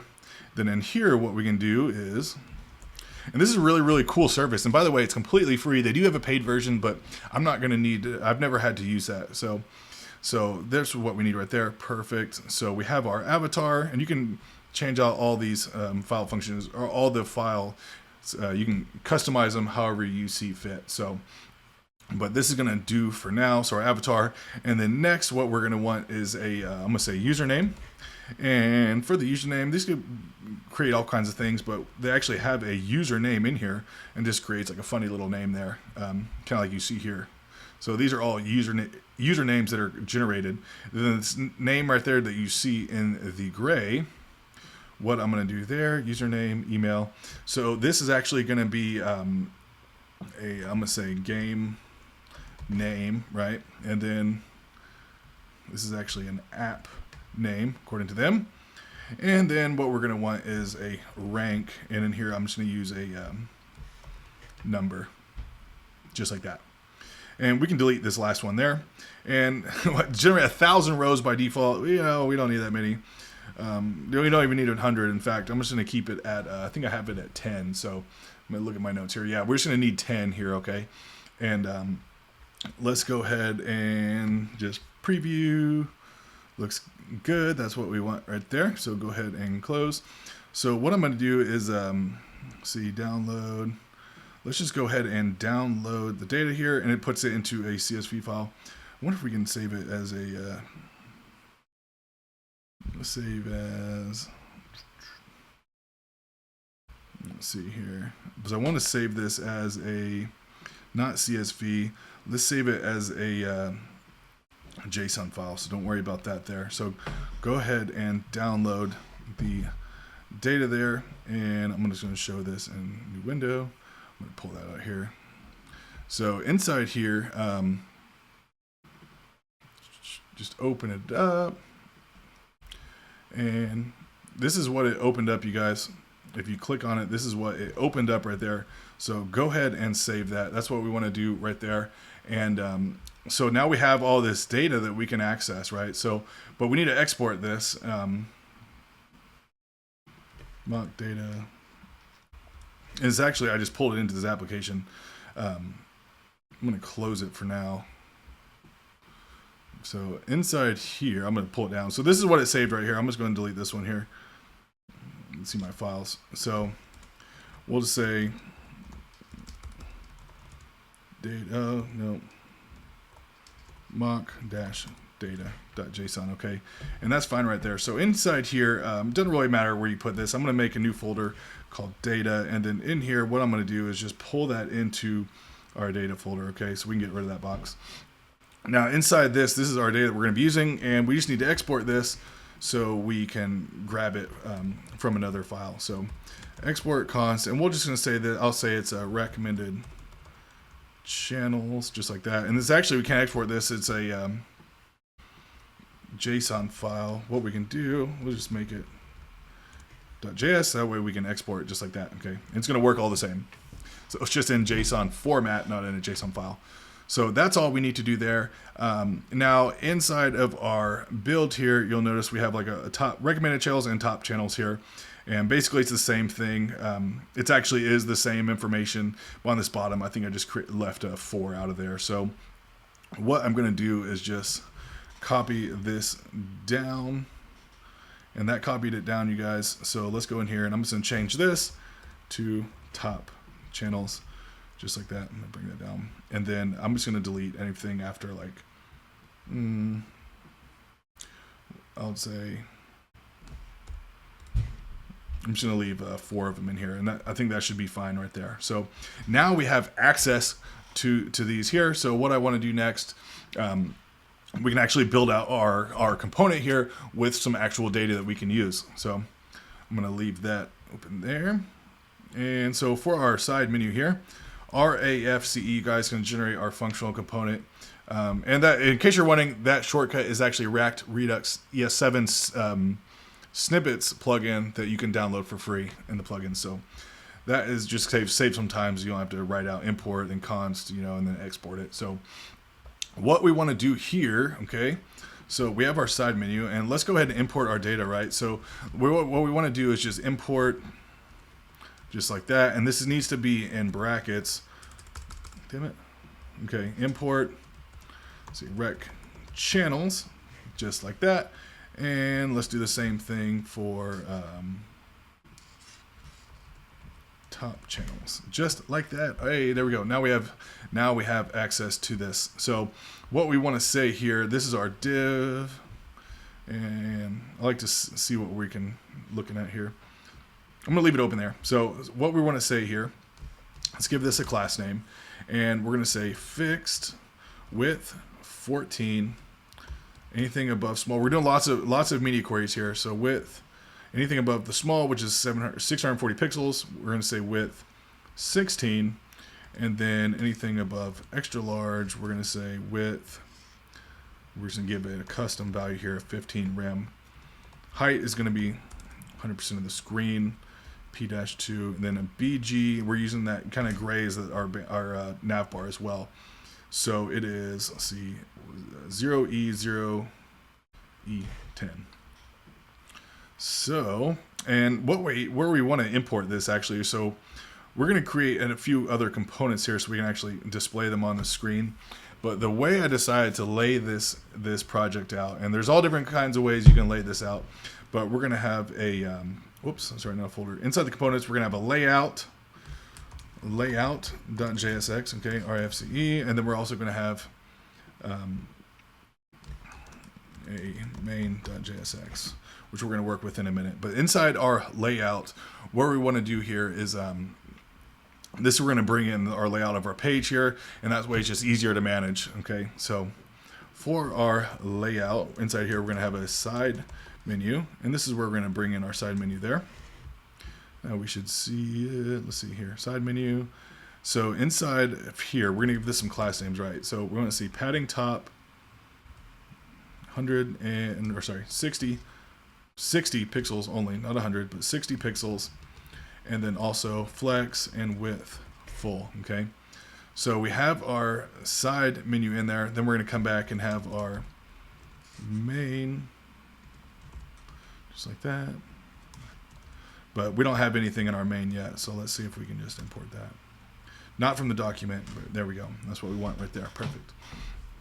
So we're on our home page in here, and for our side menu, we can actually type here and it'll display. So inside of our side menu, what we want to do, so inside of our side menu, we're going to have a div here, and then inside that div, we're going to have a p tag, and it's going to say recommended channels, if I can spell that properly.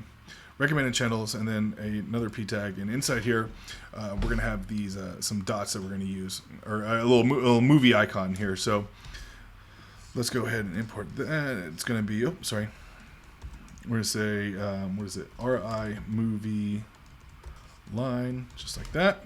And we've already installed React icons. We just need to make sure we import it. There we go. From React-icon/RI. There we go. So we should have, it's here, we just can't see it. And we're going to give this thing, we're going to give it some styles here. So fixed with 14, top, layout, top. I just want to make sure we get all of this working properly.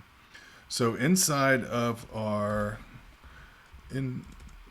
index page, inside here, let's add our layout. Otherwise, we're not going to be able to see anything in there. So there we go. So now we can have access, or we can see our side menu. Okay. So I'm going to go ahead and give this p tag some styles here. Class name. We want this to be hidden. Then anything above XL, we're going to have flex. We want this to be uppercase, font bold, text small, just like that. So. All right, if we open this up, boom, there it is. Perfect, perfect. All right. All right.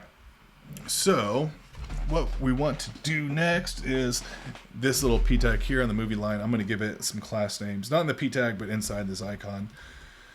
Let's give it a size of 20 as well. And then for class name, what we're going to say here. For the class name, I want to say anything above XL. We want it to be hidden, and then justify center and width full, just like that. Okay, so there it sits right there in the middle of the screen.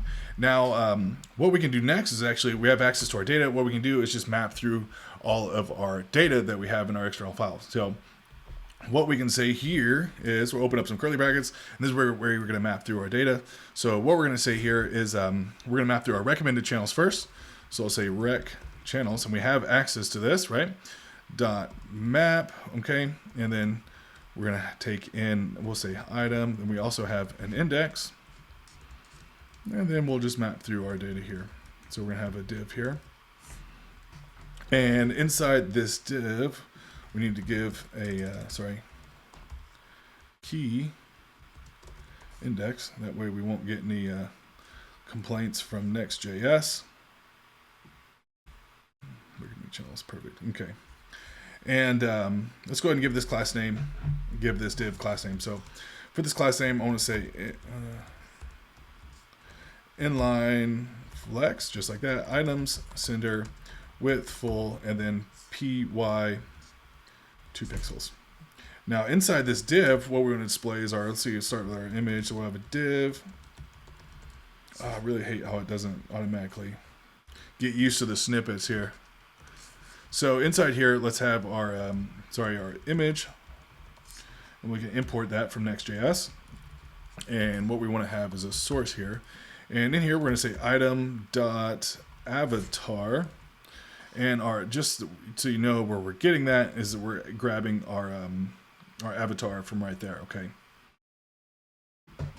And we're mapping through everything and giving it the name of item. So for the size here, for width, what we want to use is we'll say 50, and then height we'll say 50 as well. There we go.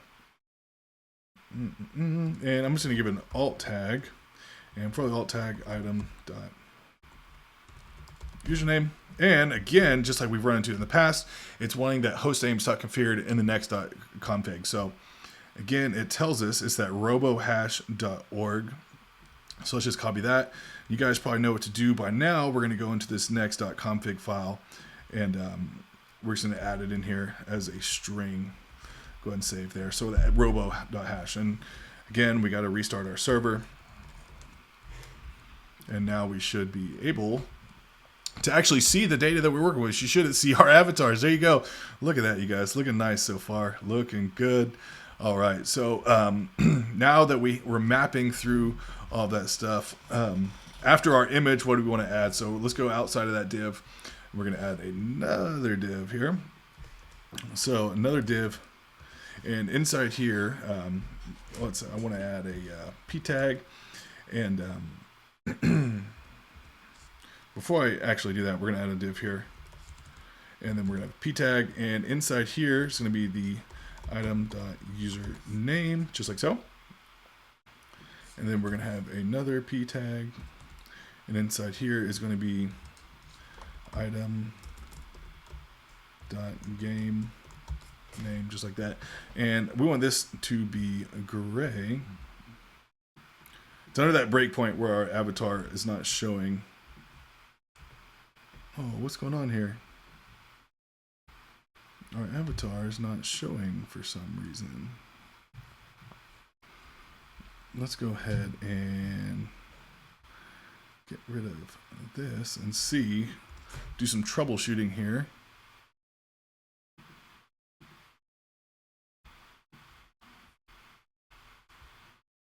Okay, so for some reason, let's have a look here. I'm going to go ahead and add these class names here so I don't get thrown off. So right here, what we want to add is, say, hidden, then anything above extra large, I want to say flex, justify, between, and with full. So, okay, there we go, you guys. I think we just need to add those class names there. Now, inside this next div, we don't need to do anything. Then we're going to give this p tag here. Div, cool. Now, text gray, I want to give this class name text gray 400. Okay. Whoop, left off a little extra on the flex.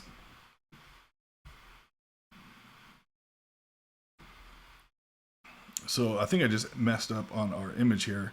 We just need to probably add some class names to the to our image, because our image is not showing on, once we get past our breakpoint here. What is it? There we go. Once we get past that breakpoint, which is,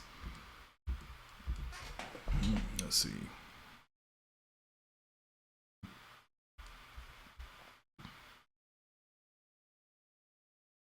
1280 pixels. So once we get past this extra large breakpoint, it is not wanting to display. So let's see here. Any 15 RAM, anything above small, we're going to give width 4 RAM. And this one, if we hover over, ooh, this is probably it right there.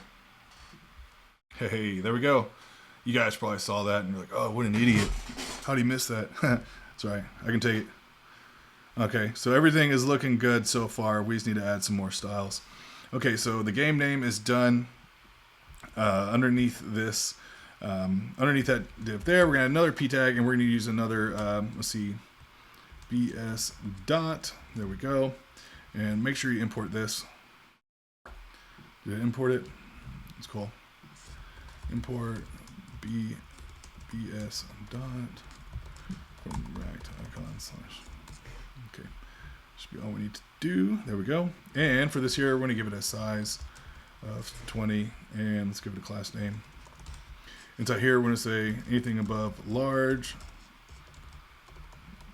hidden, justify, center, width, full. Okay. Let's jack that up. Tell you what, get rid of this. Get rid of this here.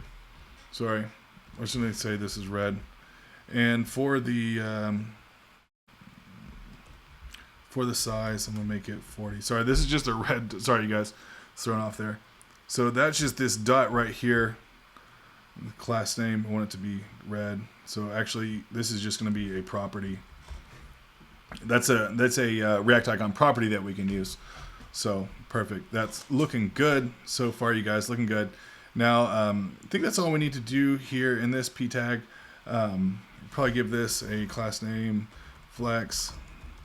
I'm center, so everything is on the same line there. Perfect. Looks good, you guys. So next, what we want to do?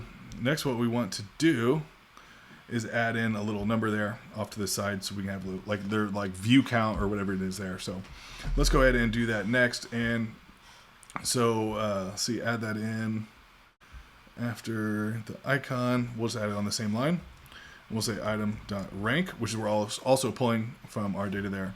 We can just add a little k after it. So 37k. Looks good, you guys. Looking good. Looking good. We might want to add just a little bit of padding there. So let's just go to our recommended channels, and I'll say p bottom for maybe. That looks good. Perfect. All right. Look at that. It looks clean. Looking good, you guys. So next, what we're going to do is just right below, since we're mapping through everything, let's just copy. I'm going to copy this right here. Okay. And just below that, that's where we're finished mapping through everything. I'm going to paste it. And instead of recommended, this is just going to say top channels. And let's just give this some padding here. I'll say just PY4. There you go. Perfect. Now in here, where we're going to add full, go ahead and save. So let's add that just below here. What we're going to map through now, top channels, just like that, dot map. Damn it, I hate it when it does that, dot map. And inside here, we're going to take item and index.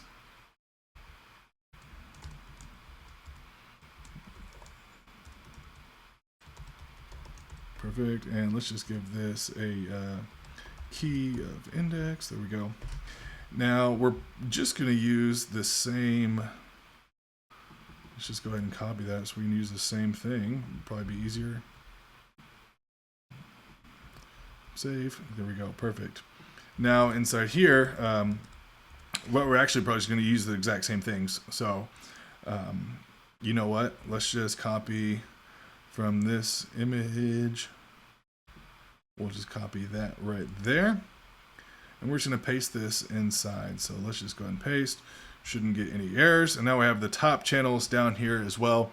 That is looking good. So let's make sure these media queries are working properly. So good. And should shrink down here in just a moment. There it goes.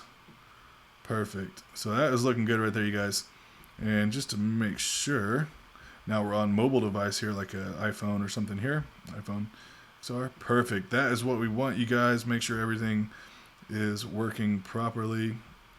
Ooh, that's why we test stuff right there. So if you notice, we click these links, but our menu stays open. Kind of annoying and not super great for user experience here. So what I'm going to do is just make sure we don't have to come back. So I think we're done with this side menu. But what I want to do is just go over to our nav bar, okay? And let's go down to our mobile menu here.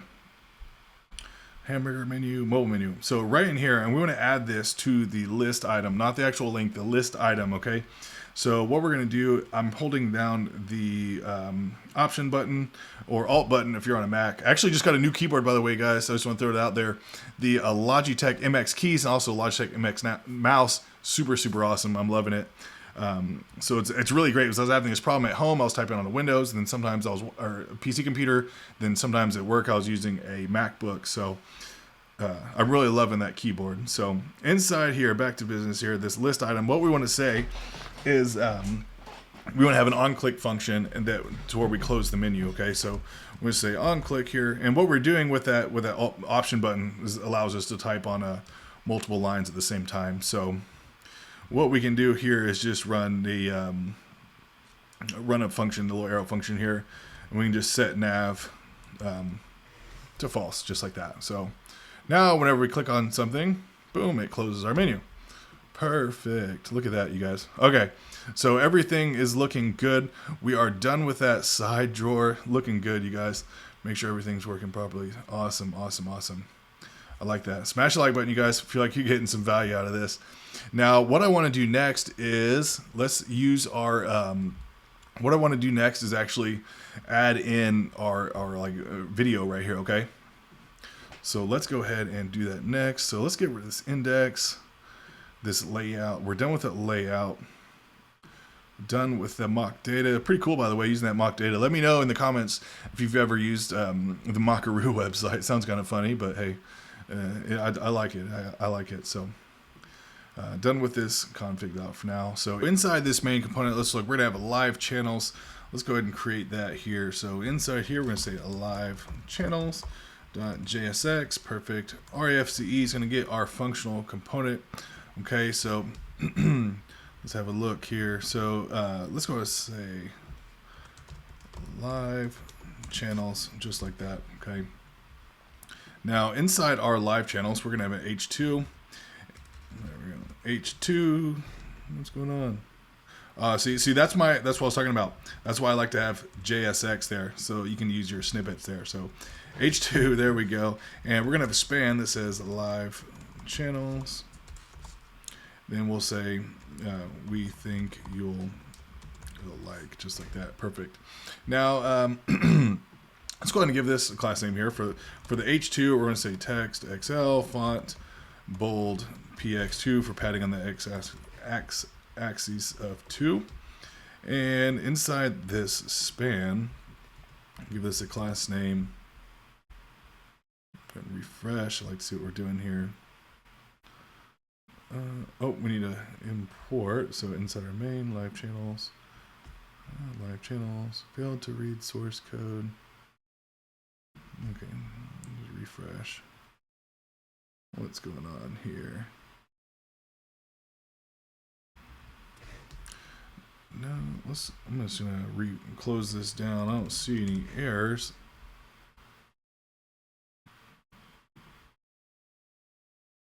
Sometimes you just need to hit a refresh there. Okay, so for this main, let's actually add, we're going to need a class name for this main here as well, by the way. So and that's how we just laid it out, because we want a little space in there. So for this main, we're going to give a class name of, we want this to be absolute, there we go. Say left, we're say 64 pixels and pixels, and then anything above the extra large breakpoint, we want left to be 220 pixels. Let's see how that looks. Perfect. Okay, good. Now, okay, so for this here, for our span here, what we're going to actually give the span is we want that to be that purple color. So I'm just going to say text, and that purple color is going to be 9147FF. Hey, there we go. It looks good right there. So for this div, I'm going to style this div, and I want it to be P-2. Then anything above medium, we'll say P-8. And I'm going to give this an ID of live, just like that, okay? So below this H2, we're going to have a video container, okay? And I'm just say container, just like that, so we can stay organized. And then we're going to map through we're going to use, one of the great things about React, we can reuse components. So we're going to create an individual component that we can reuse. So, but in here, this is going to be our container here. When we grid, and anything above small, we're going to say grid columns, and we're going to say 2. Then anything above medium, we're going to say grid columns, and we're going to say 3. Then anything above 2XL, anything above 2XL, we'll say grid columns 4, then 3XL, grid columns 5. We'll give it a, what the heck's that? A gap of 4, which is 1 rem, then py2. Okay, so let's go ahead and save that there. And now what we can actually do is add in a create a reusable component here. So let's go ahead and create that. It's going to be create a new component, live. We'll say channel item.jsx. Perfect. REFCE, get our component in there. And then here we can just say live channel item, just like that. Now, in our live channel item, what we're going to do is go ahead and build out this component, and that way we can just pass through properties to each component. So that just makes our code a lot cleaner and a lot easier to read. So what we can do in here, I'm going to give this outer div a class name of p2 just to get a little bit of padding. Now in here, we're going to use the image. So let's go ahead and just import that image there. And for this image, we're going to say source. And inside the source is going to say an image. And this is just a property that we're going to be passing through. So image here. And what we can do is actually just go ahead and pass through some properties here. So let's just go ahead and do that so we can actually see what we're doing. So for image, we can say, and this is actually going to be a statically imported image, because if we look right here, these images right here, these are going to be statically imported, locally imported images. Then the little icons right there are actually going to be loaded from an external URL. And the reason we don't do these with an external URL is because in Twitch, they're actually, what I did was just I copied the address and was going to externally import them, and it worked fine. However, whenever they were not live, you just got like a gray screen. So that's why we're going to be doing that there. So let's go ahead and import some images here at the top. I'm going to copy them over to save some time, but these are all in our public folder here, assets, and then in here in the live. So what I'm going to do is just paste them in here at the top. So, and this is just a way we can statically import images and still use the Next.js component. So again, you have access to all of these images. I'm gonna upload this to GitHub and put a link in the description below.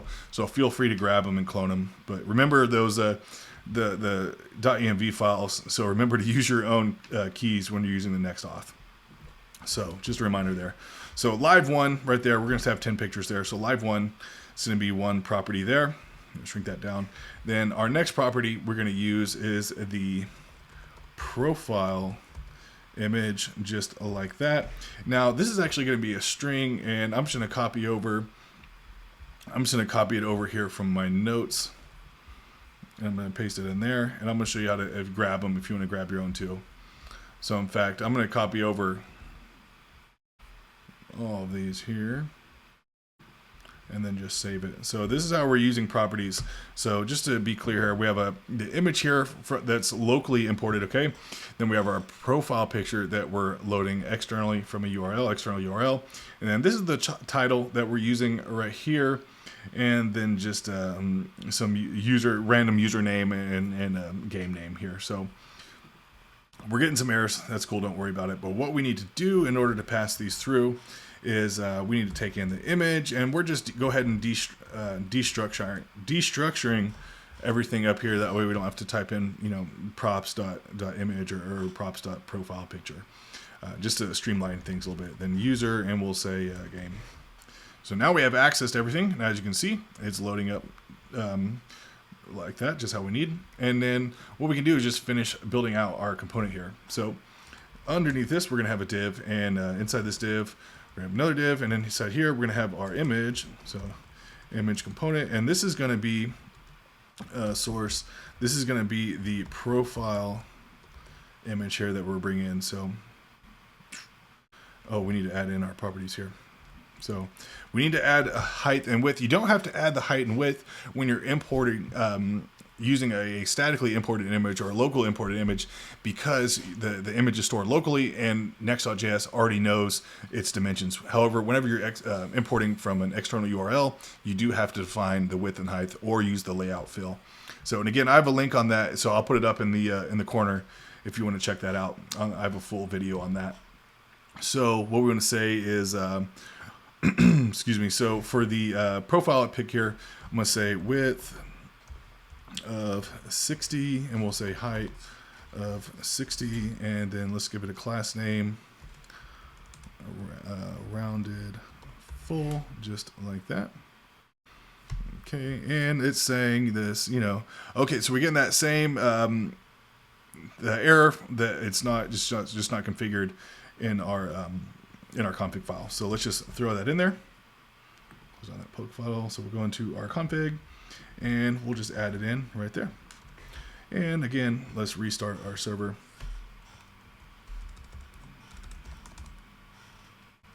There we go. Okay, and that should take care of any of the errors that we're seeing there. Perfect. And now we have a image there. Perfect. Looking good. Looking good. Check it out. This is my homie, by the way. That's my dude. He's a friend of mine there. 50 Zent on stream. So check him out. Support his channel. So under here, okay, got our image here. So after the profile image, what we're going to do here, just after this div, we're going to create another div, and in here we're going to have some information, kind of like we see over here, the title, name, stuff like that. So in here, let's do our title here. So we'll say title, and then we're going to have a p tag with a user, and then another p tag with the game, just like that. So should display everything. Perfect. Now let's just give this a or say flex, and then pt2, and then this next div, class name, right 2. There we go. And now we can just style these things here. So this first one, these are all going to be text small, and then font bold, and this here can be class name. What the? Whoops. Okay, text small, just like that. Then text gray 500, and do the same thing for this one. Text small, text gray 500. Let's see how that looks. Looking good. All right.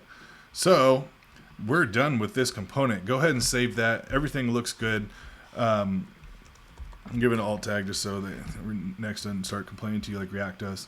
So inside here, that's all we need to do as well. However, we still have about some more images in here. So what you can do is just copy this down. If you want to press the shift and the option button, then the down arrow, you can just copy all of these down and then just change out the profile pictures there. But what I'm going to do, just to kind of save some time here, you guys, I'm just going to copy all of these over, just so it's not super repetitive. So I'm just going to paste in the others here. So we have a total of 10 here. And again, I'm just typing in, I typed in different information here on all of them. So, but what we can do here is just to show you how I got these.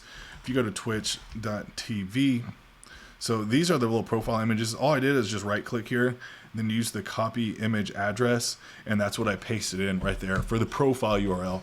And like I just said a few minutes before, if you right click here and do the same as that profile save image address there, like I said, these are available because these people are actually live streaming right now. However, whenever they go offline, you're just going to get like a blank gray screen there instead. So really both of them work, but if you want to actually have your app look nice and have everything display all the time, you're going to just want to save the images into your local public folder and just map through them there, or like add through them there. So just a little tip there. So that is it, you guys. Let's make sure all our media queries are working properly. So if we look at this on a mobile device, looking good. Look at that, you guys. That's awesome. And let's open this thing up. Could change our breakpoints because that 3 gets looking kind of small there, but still looks good. Our side menu opens up, and this should jump up to a 5. There you go. Look at that. Look at that. Oh, I forgot my video first, you guys. Hey. All right. Let's go back. We're done with the live channels there. Let's go back and do our video next. Okay. So drop that down. So we're done with that. Done with this next.config. Okay. So let's go in here and in our components, let's do our, I'll just call it hero.jsx, RFCE, and this is going to be where our video lives here. So for our video, we can just go over to YouTube. You can grab a random video off YouTube. That's what I did here. So let's go ahead and do that. So YouTube, and then I used Forza Horizon 5. Thinking about checking that game out. It's pretty tight. Looks cool, at least. I've never played it. I don't really have much time for gaming, but still interests me. So let's just go ahead and right click there, share, and then embed, and let's just go just copy that right there, and that's going to be all you need to do. So inside here, we're inside our hero, so let's just paste that at the top, just like that. Make sure we import our hero component. Okay, great. Now inside of our hero component, what we're going to want to do here is, so I'm going to give this an ID hero, just like that. Give it a class name of P-2, then anything above medium. We're going to do the P-8, just so we maintain some nice padding around our application. So what we can actually do is just paste in our iframe here. Looks good there. But what we're going to actually do is we want this video to take up the full width and height of the screen and actually be responsive. So we don't need these hard-coded width and height. And again, this is just copied straight from YouTube. So that's where I got this from. So what we can do here is just give this a class name, and we want this to be absolute, top 0, left 0, right 0, bottom 0, then width full, height full. So go ahead and save, but of course that's going to take up, whenever you use absolute, it takes up the full width and height of the parent container. So what we need to do is just add a div in here. We'll just shift this up. We just highlight it and just press that option button, or the alt button if you're on a Mac or on a PC, and just shift the whole lines up. Let's give this class name. We need this to be relative, okay? And once this is relative, we can just say overflow hidden is what we're going to say, and then width full. And we're also going to want to add some padding, paint top, 56.25%. So let's go ahead and save that. Looking good. Look at that. And I just got this from the W3 schools. So if you check that out, really, really great learning platform for coding. So highly recommend that. So let's make sure this thing is actually responsive. There you go. Open this thing up wide open. Look at that, you guys. Make sure it plays. Look at that, you guys. That is looking clean so far, you guys. Look at that. Check that out. Look at this. Smash that like button, you guys, if you feel like you're getting some value out of this. Look at this. We've just created this in Next.js. Let's keep on going, though. Let's keep going. Let's add the, we can get rid of that there. Let's add the bars next. These little icon bars right here. Let's add those in right now, you guys. So let's go ahead and do that. So let's go ahead and save. I'm just going to stop that video. I hear the sound coming out. Looks good, though. So let's add in our bars next, just like we did right there, okay? So we can actually close that down. Let's add in our components, and we'll say new file. It's going to be iconbar.jsx, okay? RFC, let's get our component there. Icon bar, there we go. Perfect. Now for our icon bar, we're using some statically imported images, these little PNG files that I have right there. So it looks pretty cool. And I pulled those straight from Twitch. Okay. So in our icon bar here, boom, let's drop that down. For our icon bar, what I'm going to want to do is actually import some of our images. So I'm just going to pull those over. Again, all these, if you clone my repo, you will see you have all of these in the public folder. It's what I brought in at the beginning of the project here. So, and these are not in the live folder. These are just in the assets folder directly. So now we have access to these images that we just brought in. So make sure I brought all of those in. Sorry. There we go. Okay, so now we have access to all of those images, and let's go ahead and code this out, this icon bar here. And we're going to put this, it goes right there. There you see it. There, it's already showing. So inside the icon bar, we're going to have a div, and this is going to be container container. Let's go ahead and add some styles to this outer class. P2, just the normal P, then P-8, okay? Okay, so inside this is going to be our container, and what we're going to say for our container, we want it to be a grid, and then anything above small, we're going to say grid columns 3, and then anything above large, we'll say grid columns 5, and we'll say gap of 4, which is 1 rem. I'm going to give that little line on top, so a border top, I'm going to say border gray 700, then PY8 to get just a little padding in there. So you can see our little border right there, looking good. Now this is going to be our, we'll say, whoops, our grid item right here. Okay, this is what we're doing right here. So for our grid item, inside here we're going to have a P tag, and then we're going to have, this is going to say games, and then we're going to have an image here. So we're using the next image. All our images in this project are the next image components. So we can take advantage of lazy loading, faster build times, and everything else. So really great. So inside here, so source, and this first one is going to be the remote that we've already imported. And let's just go have a look. You can see there's our little remote right there. So, and again, we don't have to add any sizing since we're statically importing these images. So next, let's just add some class to this div here. So what we're going to say is width full, height of we'll say 50 pixels. This background is going to be, see here, we're doing that custom color there, that purple, which is going to be 9147 FF perfect flex. Justify between, there we go, items center px-4 and then rounded, just like that, okay? And for this p tag, we'll say class name text 2XL, and then we'll say font bold, okay? And let's see how that looks. Perfect. That looks good, you guys. Misspelled flex. That would be why that's not working. Looks good right there. Look at that. Boom. There we go.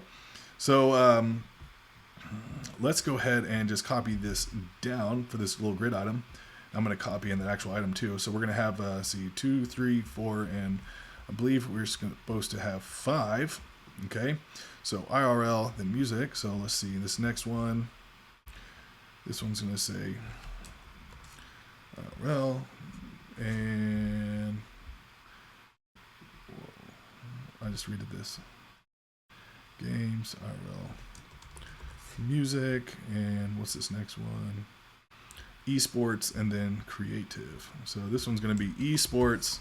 Then this one down here is going to be creative. Okay. Now we're using the mic for this one. Then for the music, we'll use headphones. And again, we already imported all these images in here. Then just trophy and paint. So for esports, trophy and paint, just like that. So let's have a look. Look at that, you guys. Everything is responsive.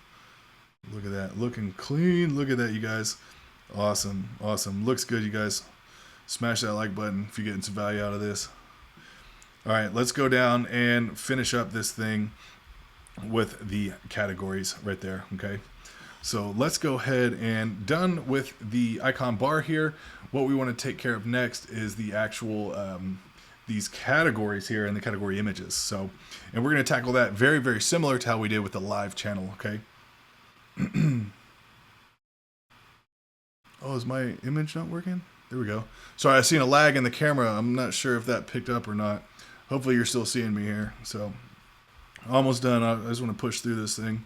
So in here on the components, let's take care of, see, channels. I think we're going to say that channels, or sorry, categories. .jsx, oh, not JZ, JZ, JSC, JSX. Okay, categories. And I'm also going to create a categories item.jsx. So RFCE, let's go ahead and import our categories item. Perfect. There we go. So for our categories, let's go ahead and build this thing out. And we're going to be using image here as well, our Next.js images. And in here, what are we going to have? So inside here, we're going to have an H2. And you know what? Let's just copy the live channels here. So we can actually just copy this right here. Let's copy that top part as well. Boom, just like that. But instead of live, we're going to say top categories that you don't like, and this will say, we'll say top, or we'll say categories. And let's have a look here. Ooh, we need to import this into the main. We'll say categories just like that. Make sure this imports. Perfect. We're done with this main file as well.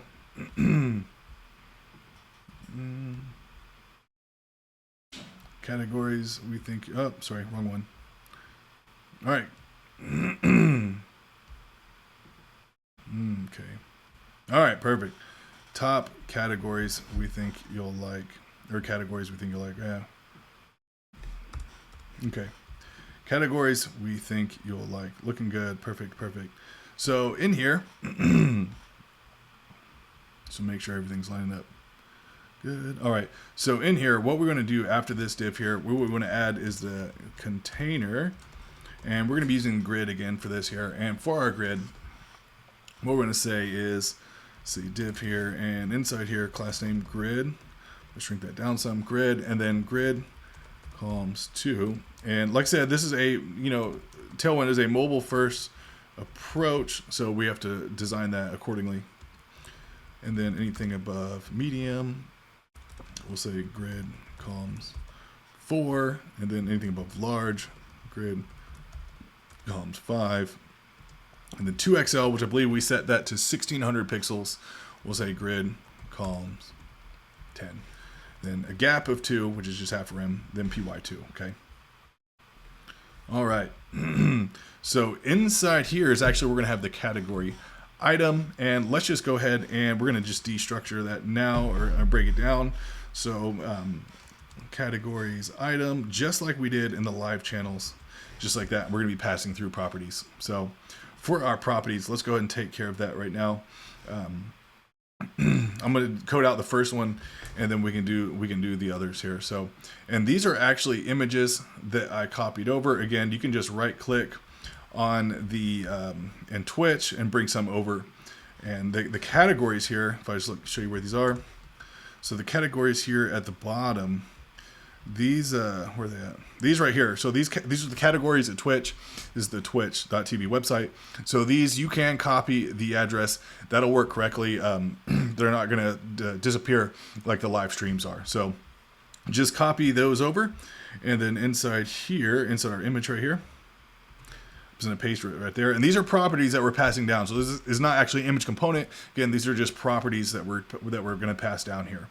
So in addition to the image, we're going to pass through a title, and the title of this one's going to be call of duty. Sorry about that. Call of Duty Warzone. I'm just going to leave it as war, because otherwise the title gets too long and it'll wrap around. After the title, we're going to have viewers here, and for the viewers, we're going to have 38K viewers. And then we're going to have 2 tags. We're going to have tag 1, and this one's going to be FPS. And then we're also going to have a tag 2, and this one's going to be shooter. Okay, so now for our actual category item, let's go ahead and code this thing out so we can see how it looks. And we're going to go ahead and take in these properties and just keep it destructured. So we're going to have an image, title, viewers, tag 1, and tag 2. So now we don't have to say props.this or props.that, it's all there. So give this class name p-2. Now in here, we're going to have our image, so make sure we import the next image there. There we go. And inside here, what we're going to have here, source, it's going to be image, right? Just pulling it through. Now, since this is an external URL, like I said, we actually have to define the width and height. So for the width, I'm going to say this is going to be 261, and the height is going to be, and these are in pixels, by the way, in case you're wondering, 350, okay? And we'll give it an alt tag there. Perfect.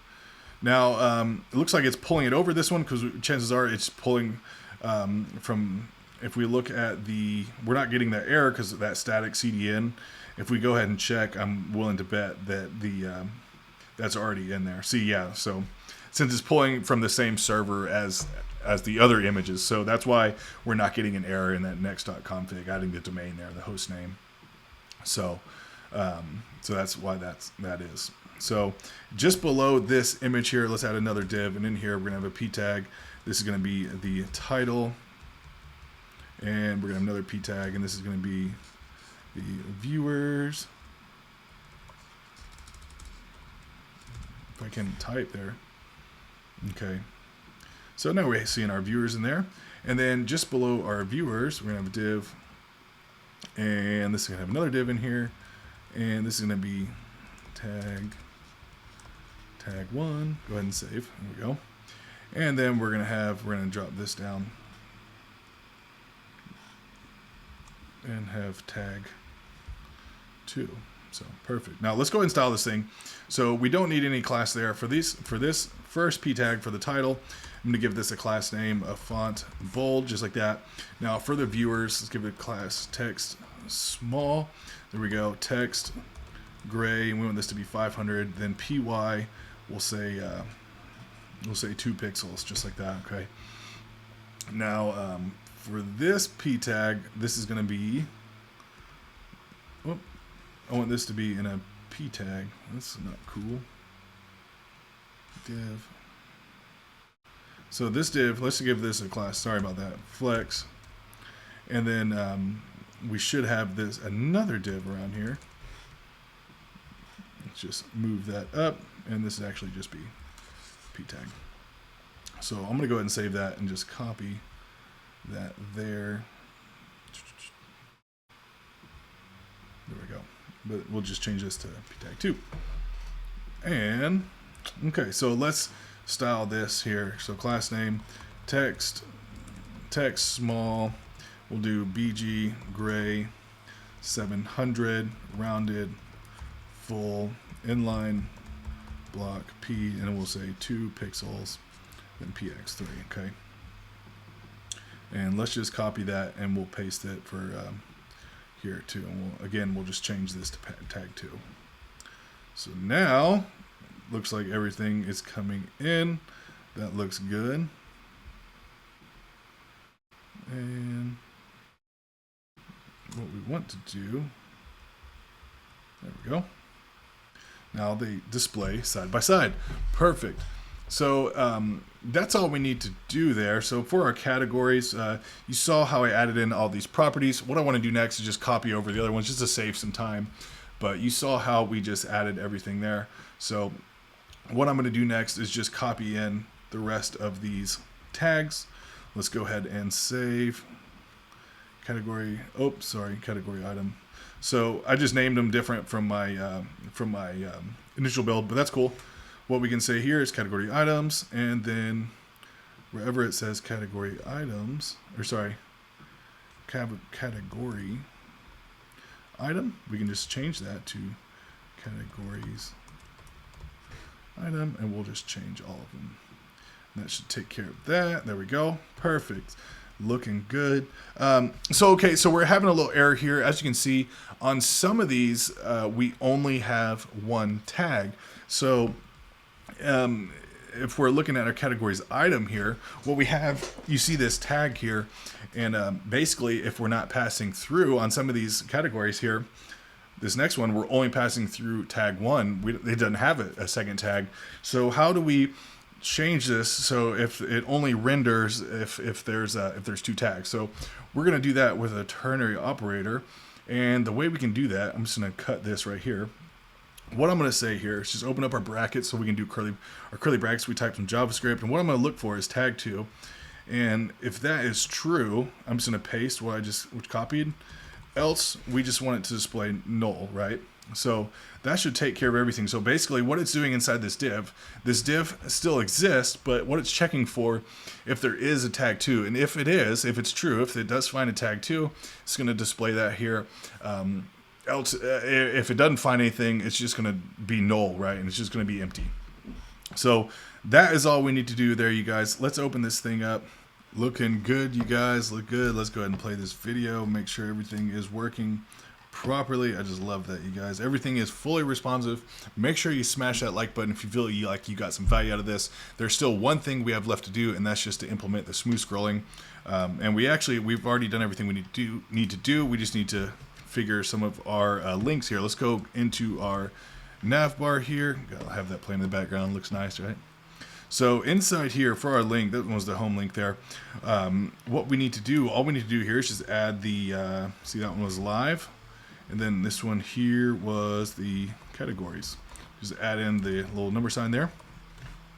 Now let's just go ahead and make sure, I just want to make sure everything works properly here. So account, let's make sure we can sign in with GitHub or Google there. Sign in. Perfect. Everything is working properly. Let's go to the account page. That's where we're at. Let's shrink this down. And I'm just going to get our mobile menu here. And I'm going to make sure this scrolls smoothly. That is perfect, you guys. Awesome. Everything is working properly. So that concludes our build, you guys. If you like the video, make sure you smash the like button. I'm going to be putting out some more React content and Next.js content just like this here in the near future. So thanks for following along, you guys. If you got some value, please like the video. See you on the next one.